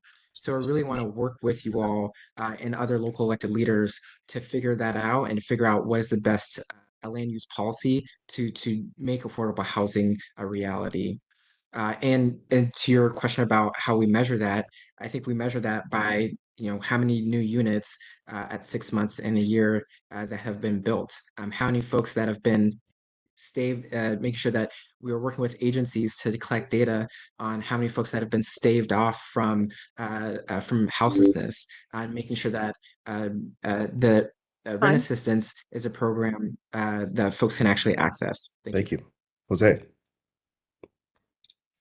Yes, of course, we have to spur more housing production, like construction revolving loan fund that just passed the legislature bipartisanly will be a way to that forward. But if we really want to tackle homelessness, we need to look at that as a problem of more than just housing. We need to get them to long-term care. We need to talk about recovery. We need to talk about all the pieces that are making the houseless problem worse, and we need to tackle all of them. It's not just about one part of the puzzle. And it's if we focus, for instance, just on shelters, people will be in shelters forever. We need to be able to have avenues for them to get them into long-term housing, which does mean making sure there's appropriate housing available to move them into, which might mean that there's enough recovery beds, that there's recovery beds that they're able to be at for long enough to actually recover. There are a lot of pieces to this puzzle, and it's hard to have a 6 and 12 month, but seeing people take advantage of the program at those states would help. Thank you. Thank you, Jose. We'll move on to Commissioner West, and we'll start with Lamar, then go to Jose, and then Terrence. Commissioner West, the floor is yours. Thank you. I just want to say I really appreciate private conversations I had with all of you. It's not easy to put yourself out there, and so thank you for being engaged and being part of the solution here in Oregon as we tackle tough issues. I'll say this really quick. This district represents East Multnomah County and Clackamas County, specifically North Clackamas County. Both those areas have been neglected by state leaders, and both those areas need a bold, strong, competent leader that's willing to advocate for a district that's ideologically very diverse. And so I hope that you all can step up to that occasion. So thank you for that. My question, I think, is an important one specifically for this region. Public safety continues to be a major concern in our shared communities. Very powerful special interest groups have worked to defund or divest from law enforcement in recent years. Will you keep our first responders, our police, and others? What will you do to keep our first responders, our police, and others, and prioritize the specific needs of this district? What will you do to keep them funded? And how will you prioritize those specific needs in this specific district?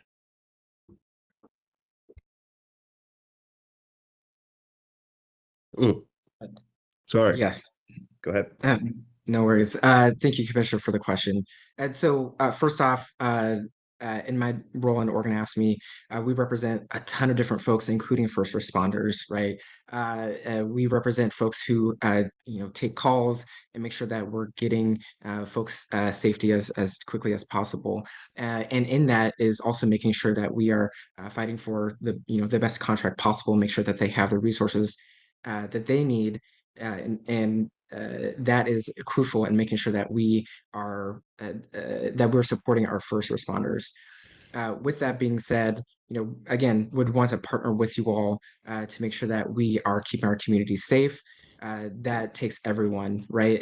It and all levels of government to coordinate to make sure that we are interplaying the needs of the district, whether that be behavioral health support services, right? Whether that means assistance for addiction. We need to make sure that we have the full gambit of resources available for the residents. Time. Thank you. We'll go Jose and then Terrence. Yes, safety is so important to our community. I see it in education all the time. If kids don't feel safe, they're not gonna study. They're not gonna learn. So we know that we need to focus and make sure that it's properly funded. Right now, there is a problem with getting people in those positions, at least here, and we need to work on that. We need to change the rhetoric around police, and we can do that by having the right people do the right job. There is a time and a place for police, and they're being asked to do so many things. So we need to fund all first responders, not just police, but something like Portland Street Response. And farther, we have to fund emergency services better. We need to fund all the pieces so that everyone could do their job properly and change the rhetoric around community. We've already seen that start to happen because the police has really come out and in droves and helping our immigrant communities and the protesters. So we've seen that going, and we need to continue on that path. Thank you. Thank you, Jose. Terrence. Thank you for that question, Commissioner. I was endorsed by our fire and our police. So the first thing I'll do in that conversation is go to that leadership and talk about their needs. And then I will make fiscally responsible decisions about meeting those needs. I do not bring ideology into this conversation. And that's what separates me. I'll make sure that we're actually looking at the whole picture for our officers and for our fire, for PSR, and anybody that has to show up in those tough situations, and make sure that they have the funding that they need to do the job, while simultaneously making sure that it's fiscally responsible and not just throwing our money out. But defunding was a horrific decision. Like Commissioner Vincent always says, we should have defined what we wanted from our police officers, not defunded them. Thank you. In East County, we did just that. We defined what we were asking our officers to do and provided direction. And I'm proud of our police department in Gresham. So I'm going to move on to Commissioner Vega Peterson. We'll start with Jose, and then Terrence, and then Lamar. Great, thank you. So I think for the first time in my career as an elected official, we are seeing a federal government who is actively working against, you know, some of the services and programs that are vital to our communities. These are having impacts in all sorts of communities, not just urban but rural, and the degree to which these impacts are happening are something that's outside the scale of the state government, let alone local governments, and yet we still are going to have to respond to them. So my question is, how will you as a state representative work with your local governments to mitigate the harm to communities from federal government, and not pit services together, but knowing that there's not enough resources? What are some of the services that you would prioritize? Thanks. Thank you. And first of all, thank you for all the work you've all done in uplifting these issues recently. This is a very hard conversation because, especially since we're tackling low revenue years and we're having funding cut from federal level on all different places, we're going to have to prioritize. But at the end of the day, people need to eat. So we need to work together, not just state and county, but work with organizations. We've seen an outpouring from the community when these things are happening. We've seen restaurants, food banks. There's been so much love that's being shown when these hard things are happening. And we need to work together to keep doing that, keep making sure our families are fed, our workers have jobs. It is disingenuous to just say that we're going to be able to fund everything. So we do need to come up with a new revenue model for a state. I know I've mentioned that, but unless we find a way to do better as a state, maybe even look at the kicker. We need to just do something new and creative to be able to tackle these hard issues. Great. Thank you. Terrence. Thank you, Chair, for that question. Again, my answers are very practical. One, I think that we need to make sure that during the time where the federal government is putting our community members at risk, that we are supplying their needs, whether that's housing, food, work, or whatever that may be. But in a real way, I do believe that we can do two unique things. One, we can get community buy-in and making sure that community feels that it's important to be a part of this conversation and the results of it, meaning they can answer by opening up their rooms. And then I think we have to get private. We have a lot of big, amazing companies. We have pitted our community against private companies. And I think we have to deal with the narrative that will bring, or that keeps them out, but we have to bring private investors and these big companies like Fred Meyers and Walmart back to the conversation to support community members. These are the same community members that help fund their companies and buy their resources. So we have to bring them into the conversation. We have to challenge them to use their resources to support these community members. Thank you. Thank you. Lamar. Yeah. So first off, I'm already working with a larger coalition in order to address our budget crisis. It will involve a larger campaign, but what I do know is that raising taxes isn't popular, and so we need to really look at other options. Oregon has very large reserves right now. We have about $3.5 billion in reserves. I think that it would be prudent to use those reserves in a way that is strategic, right? So, and knowing that we are looking at a $15.1 billion, federal hole for the next 6 years, I want to make sure that we are clawing back as much federal funding as possible by staffing up our agencies to get down our error rate for SNAP and to also make sure that we are staffing up OHA and DHS so that we are doing the proper verifications so that folks who may be getting rolled off of Medicaid actually stay on because of the additional assistance that we could provide with to them. Thank you. Thank you. We will move on to Chair Roberts. And again, we'll go with Jose, Terrence, and then Lamar.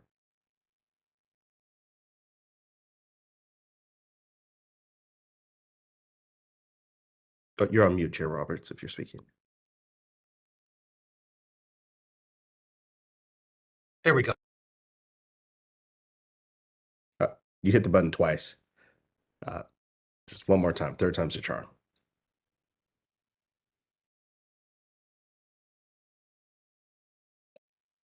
All right, there we go, finally. My apologies for that. My question is, you get two bills in the short session, and how will you choose your two bills amongst so many really competing interests? Or what two bills would you introduce to address the needs in this district? Thank you. For this, when everyone's so limited, I think that's when communication is the most key. And I keep going back to that because that's how I operate. I like to talk with people. If you're so limited, you have to know what other people are doing, what they're presenting, and fill the holes. One thing that is very important to me, and I know I am my own person, but this is also the rest of Representative Hua Win's term. So it is vitally important for me to work with her chief of staff, Sarah, and find out what were the things that Rep. Wynn was working on that were important to her, that we could see if anyone else is taking up that mantle. If not, I would try to get that over the finish line. That is very important to me. Our values align in many ways and have similar passions, so I don't think it would have been a stretch. I probably would have championed similar things myself, but I recognize this is not my term. It's Representative Wynn's term, so I would finish it strongly there. And again, there are things that need to be talked about that I keep going back to, like revenue. So if no one's doing it,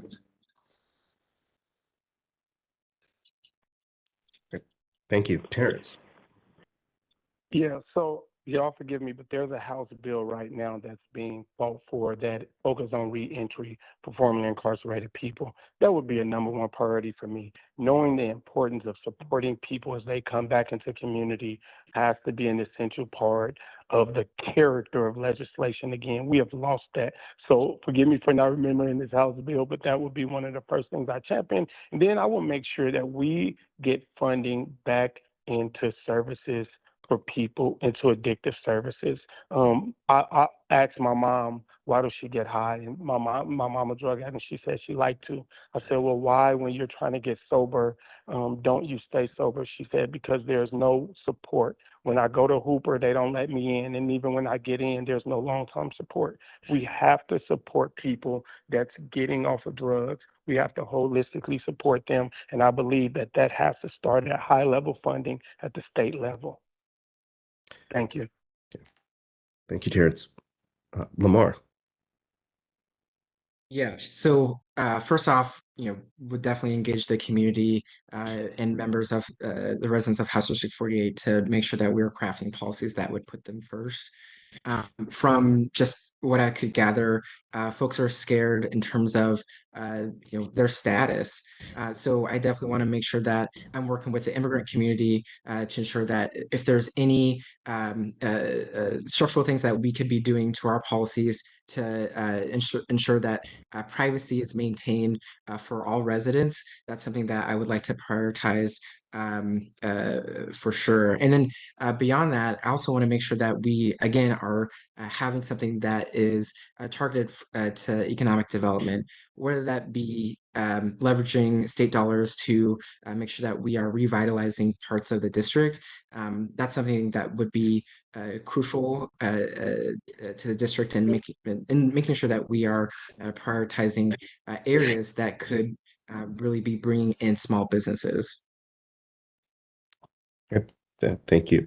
Thank you, Lamar, and thank you all for, thank you, commissioners, for the thoughtful questions and also the responses from all of the candidates. Just going to do another time check here. It looks like we're going to be a little over. We have two. I want to ensure that you guys have, or the candidates have time to just collect their thoughts. So I want to just get a straw poll as far as whether we should continue. It looks like we have probably another 15 minutes, or if we should take a quick 3-minute break. I think we should continue. Okay. I support continuing. All right. Me as well. Okay. All right. We will move forward with the meeting. Again, thank you all thank you again just for your thoughtful responses. We will now move to closing statements. The nominees will each have 2 minutes to make a closing statement.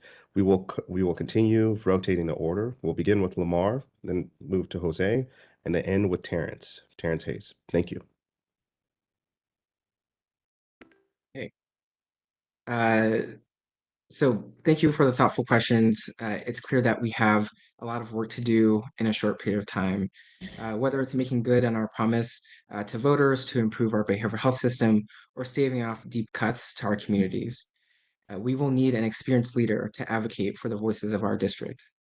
As the state representative for House District 48, I will commit to taking into account all parts of the district, no matter how red or blue, rural or urban.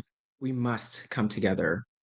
At a time where our communities are being attacked by ICE and fending off economic chaos from DC, we have the responsibility to build our own path and protect each other. We do that by listening to one another and putting our residents first. From my time knocking doors in this district, one thing that I've heard over and over again is the issue of affordability. Let me be clear, now is not the time to abandon working families. It's actually time to fight for folks who are living paycheck to paycheck. This is why my office will be relentless in making sure to protect our core services and to make sure that our tax dollars are being used effectively. Our office will hold agencies accountable to the outcomes that the public expects. My experiences have motivated me to demand for better. In my career, I've learned to meet communities where they're at and work together to achieve tangible goals.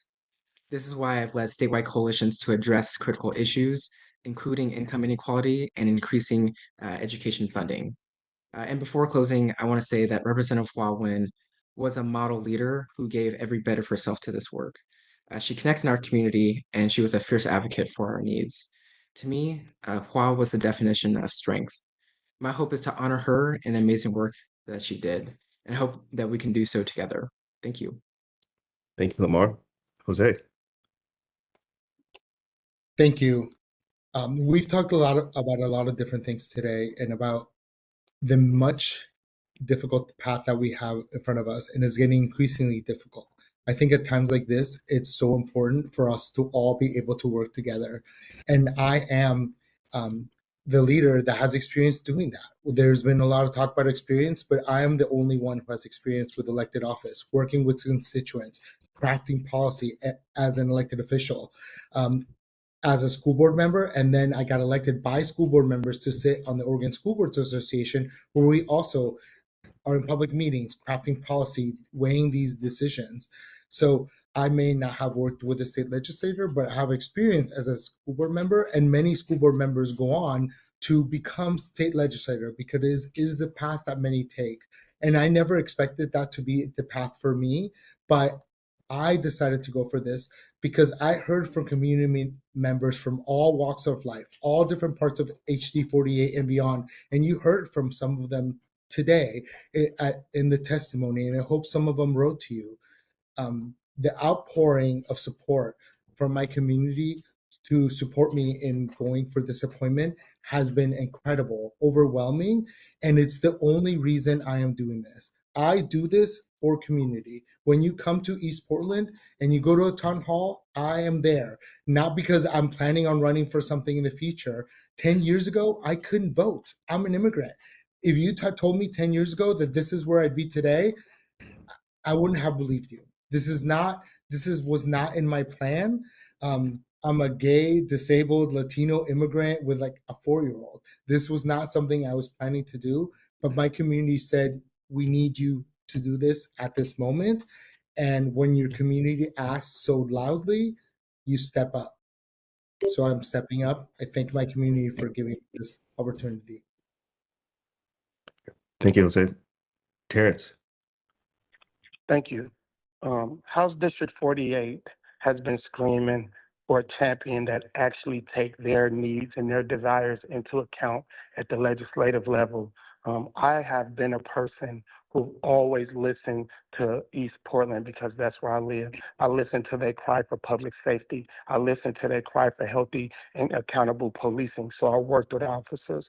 I listened to their cry for gun violence reduction. So I worked with the city of Portland to help reduce gun violence. I listened to their cries for resources. So I fought to make sure that our non-for-profits have the resources they need to do the work. We are at a point where ideology has to take a back seat to the practical needs of this district. At the end of the day, I am the only candidate that is not obligated or stuck or can be demanded to vote or move a certain way. I am the only candidate that can truly take into accountability or into account the needs of this district holistically, whether you're Democratic, Independent, or Republican. I have no reason not to hear you out, to be present and to listen to you. That's what separates me, and I hope that's enough for you guys to consider that need. Thank you. Okay, thank you. Thank you all three of you for just your closing statements and going through this very public process. We are going to move to the next portion of our meeting, which is the deliberation amongst the two boards. As a reminder, for deliberation, each commissioner will have a brief opportunity to make statements regarding the candidates. After everyone has had a chance to speak, I will call for a roll call vote in accordance with ORS 171.062 and based on the number of registered electors. Again, as mentioned, each Clackamas County Commissioner is allotted 2.6 votes, and each Multnomah County Commissioner is allotted 6.8 votes.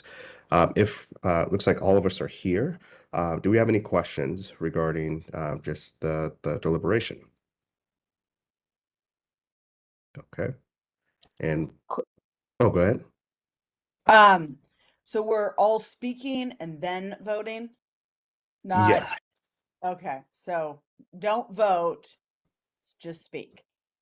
Correct. Yes. All right, thank you. Yes. And we will begin with you, Commissioner Moyer, to lead by example.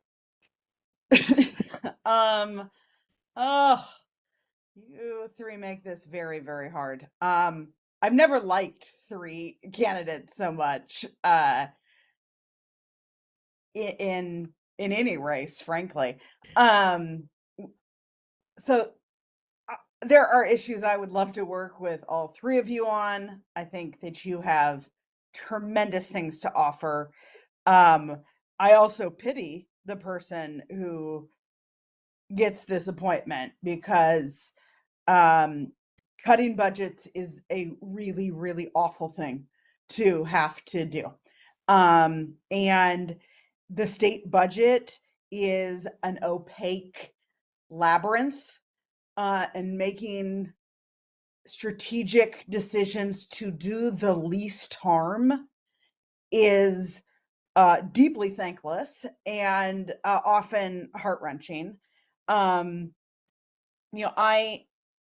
I have really struggled with this decision, and because I have enjoyed speaking with all three candidates and really saw tremendous potential in all three and hope to work with all three. But ultimately, I am falling on who do I think has a track record of working in this environment on behalf of working people. And to be totally transparent, who have I personally had the opportunity to work with on numerous issues that I think were incredibly important to Oregonians. So while I think that this group of commissioners has such an abundance of quality choice here, I really, really am taking into account both the values of Representative Wah-Win, as well as the people of House District 48, and the very, very difficult challenge that I believe the next 2 to 3 sessions are going to put on Oregon, with, I think, no chance of federal help. And so, that is why I just have to go with somebody that I've had the opportunity to work with and know is ready for this, which is Lamar Wise. Great. Thank you, Commissioner Moyer. Commissioner Savas, any remarks? Yeah. Well, I want to just thank all of the 3 applicants for putting themselves forward. It's a tough thing to do, and congratulations on getting to this point and being nominated by PCPs to be here today. I come from a place, I've been in my community for over 40 some odd years, and I've been engaged with the public for 28 years. And so when I say engaged, I went all in. And so I understand how hard it is, but more importantly, how effective it is to know your community. There's nothing more powerful than being engaged and knowing your community. I've been engaged in my community for 28 years, and I understand the power of that in the sense that you understand, you can relate, you can empathize with underserved, underrepresented communities. District 48 is one of those underrepresented communities that needs a lot of help and needs a lift. So that I understand. I also put a lot of weight into the questions and the responses to those questions. So I appreciate my fellow colleagues, the commissioners who asked the questions, and I put a lot of gravity on the responses and how accurate those were. Tenure, lived experience, you all express passion, and you all have unique skill sets. This is going to be a tough call, but I do want to say thank you, and I also want to again try to represent as much as I can, or think who could best fill the shoes of Wah-Win. Thank you. Thank you, Commissioner Savas. Commissioner Singleton. Thank you. I think you're going to hear a lot of us say, gosh, what a hard decision, and how amazing for this district to have these 3 leaders, regardless of the outcome of this. I know each of you will continue to work to support and uplift this community. I've had the privilege of working with a number of you since you answered the call to serve Justice Council when I was 8. I know how committed all of you are to community and to addressing the current impacts that we see, particularly for Black and Brown folks and people stuck in poverty in this district. So I too am struggling with the hard. I do appreciate the work that you did to date, that I know that you do, for the work that this process is really fascinating, and it seems like you all made yourselves available to all of us to have conversations. So thank you for doing that in quick turn. And I too will be leaning towards who I think can really hit the ground running, and looking at a short session where I expect we'll see further reductions in the budget, and not really a lot of opportunities to build new things. So I'm looking for the person who I think has the ability to do that in Salem in just a few months here. So thank you so much for your time, and I look forward to the vote here in a moment. Great. Commissioner Schrader.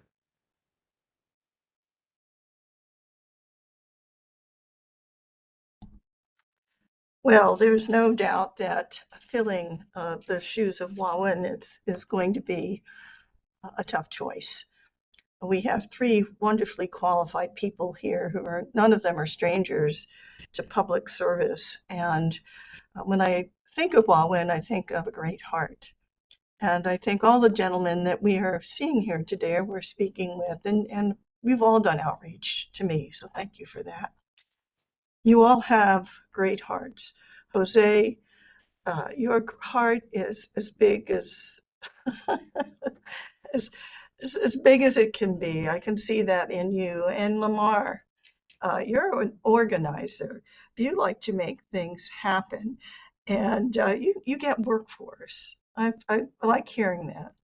And Terrence, what I enjoyed most about talking to you is you have this attitude that I call not left, not right, but forward. And so you seem to have an idea that what we need to do, despite political divides and the polarization that we are now facing in our country today, we also need the peacemakers who put that aside and have their eye on the prize of moving forward with decent and wonderful and good policy for our citizens and our constituents. So as I said, I'm going to be looking forward to, well, maybe not looking forward to this decision. This is a tough one, but I do want to thank all of you for stepping up to the plate. I really don't think that there is any wrong choice here. I think any one of you has the skill set to move into this position very quickly and do the job. Thank you. Thank you, Commissioner Schrader. Commissioner Brim Edwards. Thank you. I want to join the fellow commissioners who have spoken already to just thank the three candidates for your interest in this position and your willingness to consider to serve if you're appointed. Having been married to a legislator, I know your life is about ready to be turned upside down if you are appointed, but in a really good way, because you'll be able to take action on behalf of the community. I also want to just recognize all the individuals who either provided public comment this morning or wrote to us. Jose, Lamar, and Terrence, you should all know that you have lots of fans, and we heard from them all. So really appreciate the community weighing in and sharing sort of their enthusiasm for the three candidates, which I think is really reflected in the fact that the precinct people forwarded candidates that have community support in different ways. So just briefly, I think each candidate brings different expertise, diverse relationships, lived experience, and approaches to this work. And in different ways, I'm impressed with each of your potential, passion, and qualifications.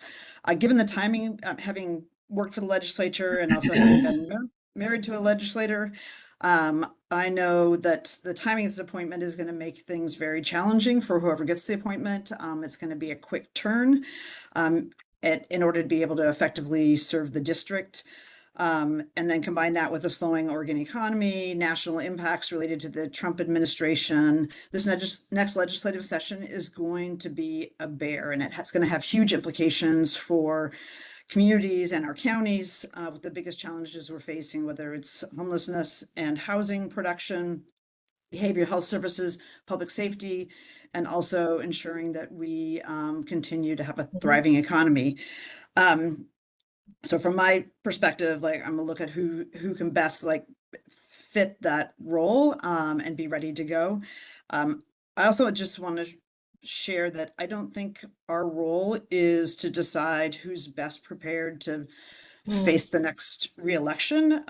This region will need an effective legislator in the short legislative session, and I think an effective legislator who represents the district is going to be best positioned in the next election. But I don't think that's our job to decide who is going to be best positioned.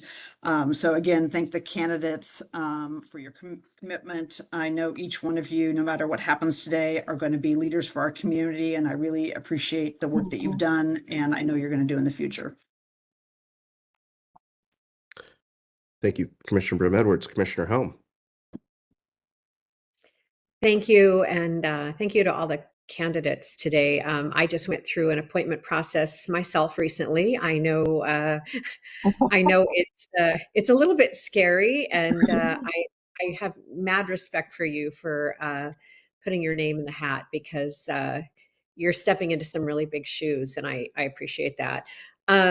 as I closed my business last year here in Damascus after 18 years, just in the nick of time, with all the tariffs and everything. But one of the things that I learned after hiring many, many years, people over the years, was the people that I hired, the underdogs, always came in as the hardest workers with the most to prove and the most to gain. And they were my very best employees. And I kind of look at this too as a rooting for the underdog in our community. Our House District 48 has been underserved for many years. And I'm a small town girl. I still live in a small town. And I want someone who really represents us out here on our rural communities.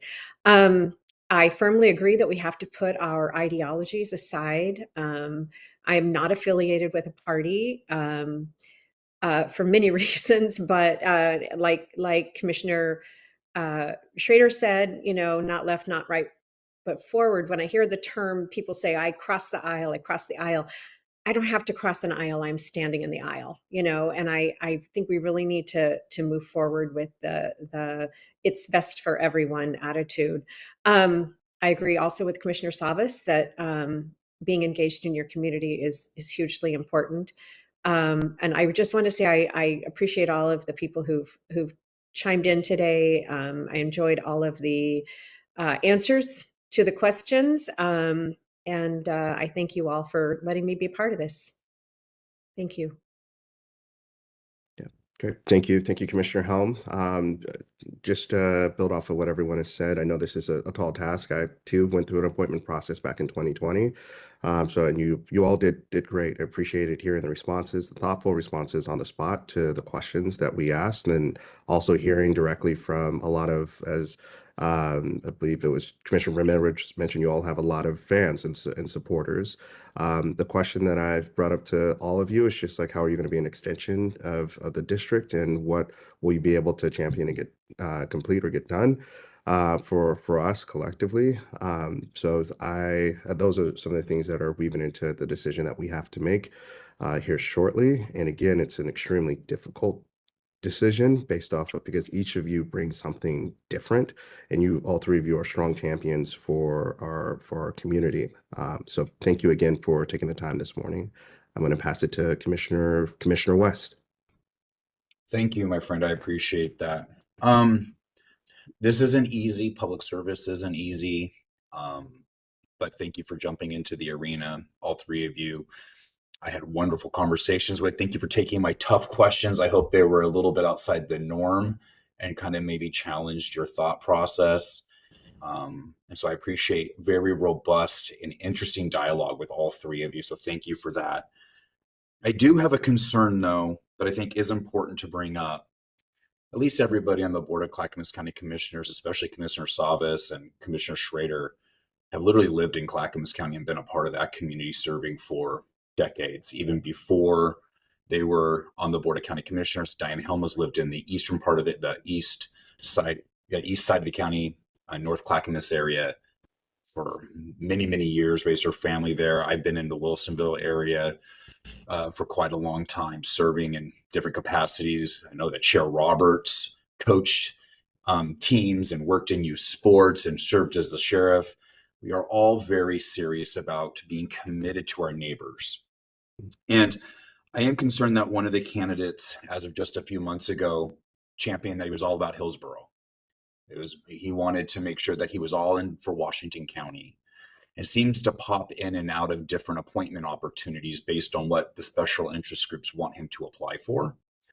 And I appreciate making that effort to jump into this, but my vote will be definitely weighed on who is most likely going to represent not a special interest group or popping in at the last minute to find residency.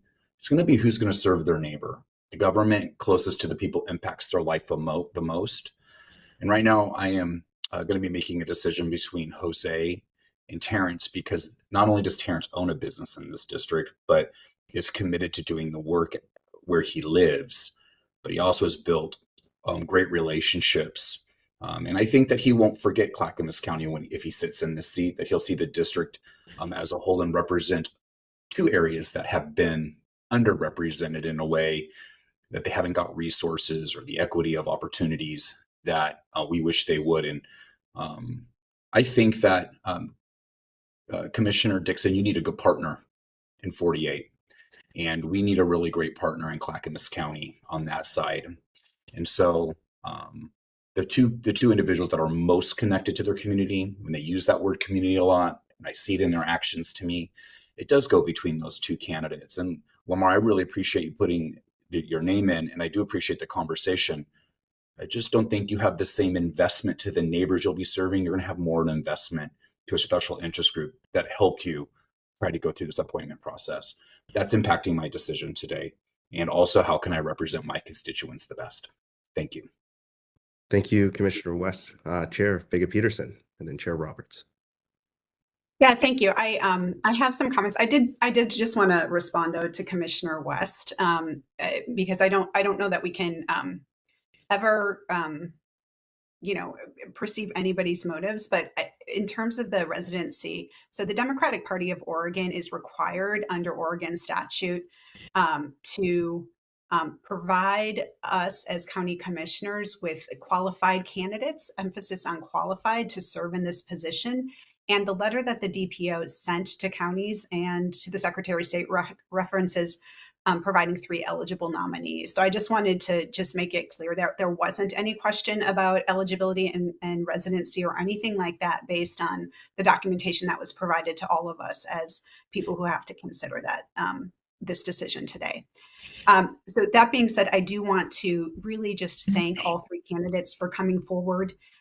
This is a hard decision. I really do feel that House District 48 would be well served by any of you. I also want to thank the members of the public who weighed in on this. Lots of voices were added to this discussion. I want to thank that. We do have 3 amazing candidates who each have deep ties to the community and working people in different ways, and I really appreciate that. I will say that for me in making the decision, I really think that this is a dire time in our country, in this district, in our county, in our state, because of what's happening both at the federal level and with our with the budgets, and of course because of the huge need within our communities. And so I'm looking at who is going to be most effective in representing House District 48 with both the ties to the community, the effectiveness that I think they can have within their caucus and within the legislature as a whole. And who's going to be able to really channel that into uplifting the people of House District 48 and our counties and the state. Thank you. Okay. Thank you, Chair Roberts.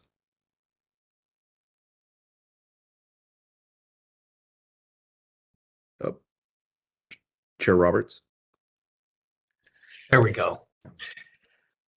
Wow, this is difficult.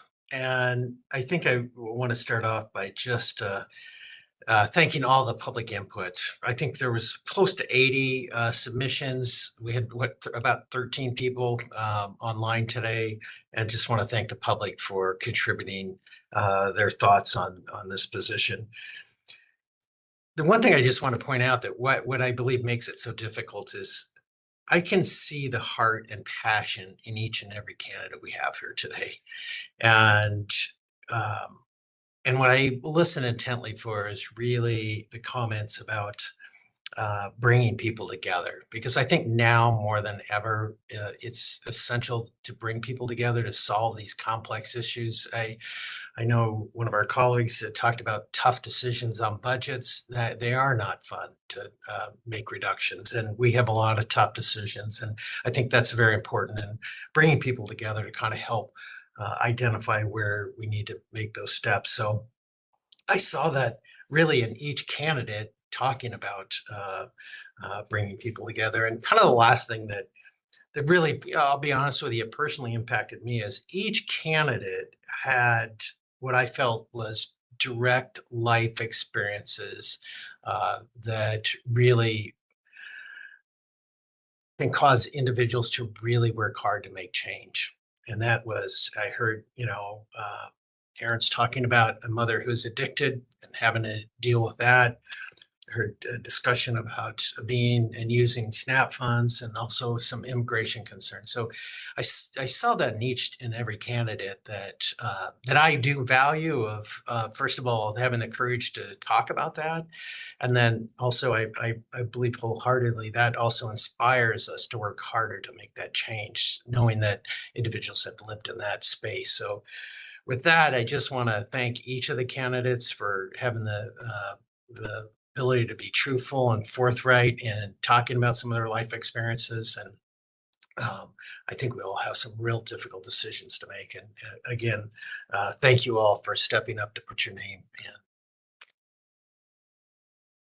Thank you. Thank you, Chair Roberts and Chair Vega-Peterson, for closing us out. And thank you all, commissioners, for your thoughtful comments and remarks. We will now move on to the roll call vote. Tasia, if you could bring up the spreadsheet and I'll read through my notes here. I would like to take a preliminary poll of the commissioners to see if any of the three nominees has the required plurality of support. We will proceed in order of commissioner position number, with the exception of the chair of Clackamas County, who will vote second to last, followed by Chair Vega-Peterson, who serves at large and does not have a position number. If you choose to make an additional statement prior to your vote, please end your statement with "I will cast my vote for," please. Tasia, can you walk us through the roll call vote, please? Chair Jones-Dixon, can I Yes. ask a question? Please. I guess isn't this just the actual vote, not a preliminary vote? Yeah, it's the actual vote. Thank you. Right, and whoever actually gets the majority of the votes, or the most votes, not necessarily a majority based on this roll call. Correct. Okay, thanks. Yes, I just yes. wanted to clarify. I appreciate that clarification. Any additional questions before we move forward with the roll call vote? Feel free to jump in. If not, Tasia, we're in your hands. Chair. Well, nope. Go ahead, Tasia. Commissioner Moyer, Lamar Wise, Commissioner Savas, Terrence Hayes, Commissioner Singleton, Lamar Wise, Commissioner Schrader,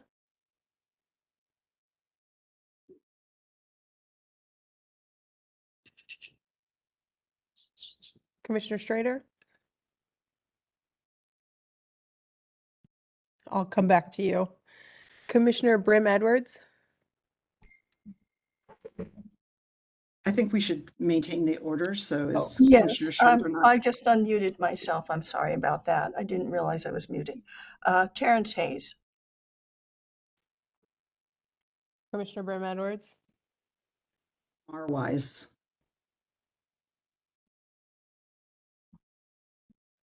sorry, I put the wrong number down. Commissioner Helm, I cast my vote for Terrence Hayes.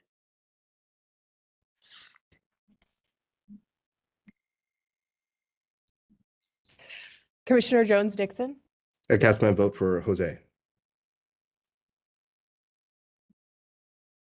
Commissioner West, I cast my vote for Terrence Hayes. Chair Vega-Peterson, Thank you. I cast my vote for Lamar Wise. and Chair Roberts. I cast my vote for Terrence Hayes.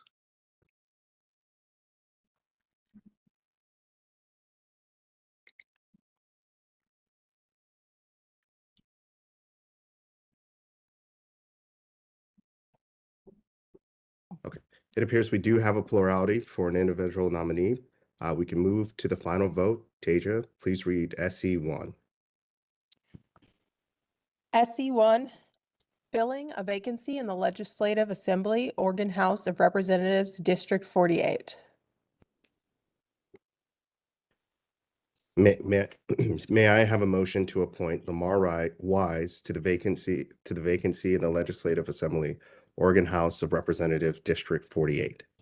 So moved. So moved. So moved. Second. Chair Bigot Peterson moves, Commissioner Moyer seconds. All in favor? Aye. Aye. Aye. Aye. Aye. And just a point of order, Jenny Madcourt, we have to go through this process, is that correct, or do we? We've started the process, and so I think we can just carry forward through it. I think we have a clear record, but just we're going to put on a belt and suspenders here. So you've asked for the aye votes. We heard several, and maybe you can ask for any opposition and go from there. Thank you. Any opposed? Great. Looks like the motion carries unanimously and the appointment is approved. Congratulations, Representative Wise. You are invited to speak for 2 minutes as the newly appointed representative for House District 48. And thank you all for your time this afternoon. Thank you. I'm struggling a little bit because, yeah, it's a terrible position to be in terms of the reason why we're here. And so this is bittersweet because Representative Wynn should be here. And so, yeah. I will commit to working with you all to move her legacy forward because that's what matters to me right now. Thank you. Right. Take another moment. Thank you and congratulations again. Again, as we all know, those are pretty Rep. Wynn's shoes are extremely big shoes to fill. And congratulations again, Representative Wise. We're here to support. Thank you all, commissioners, for your time this afternoon and bearing with us as we work through everything. That concludes today's meeting. There being no further business, this meeting is adjourned. Thank you. Take care.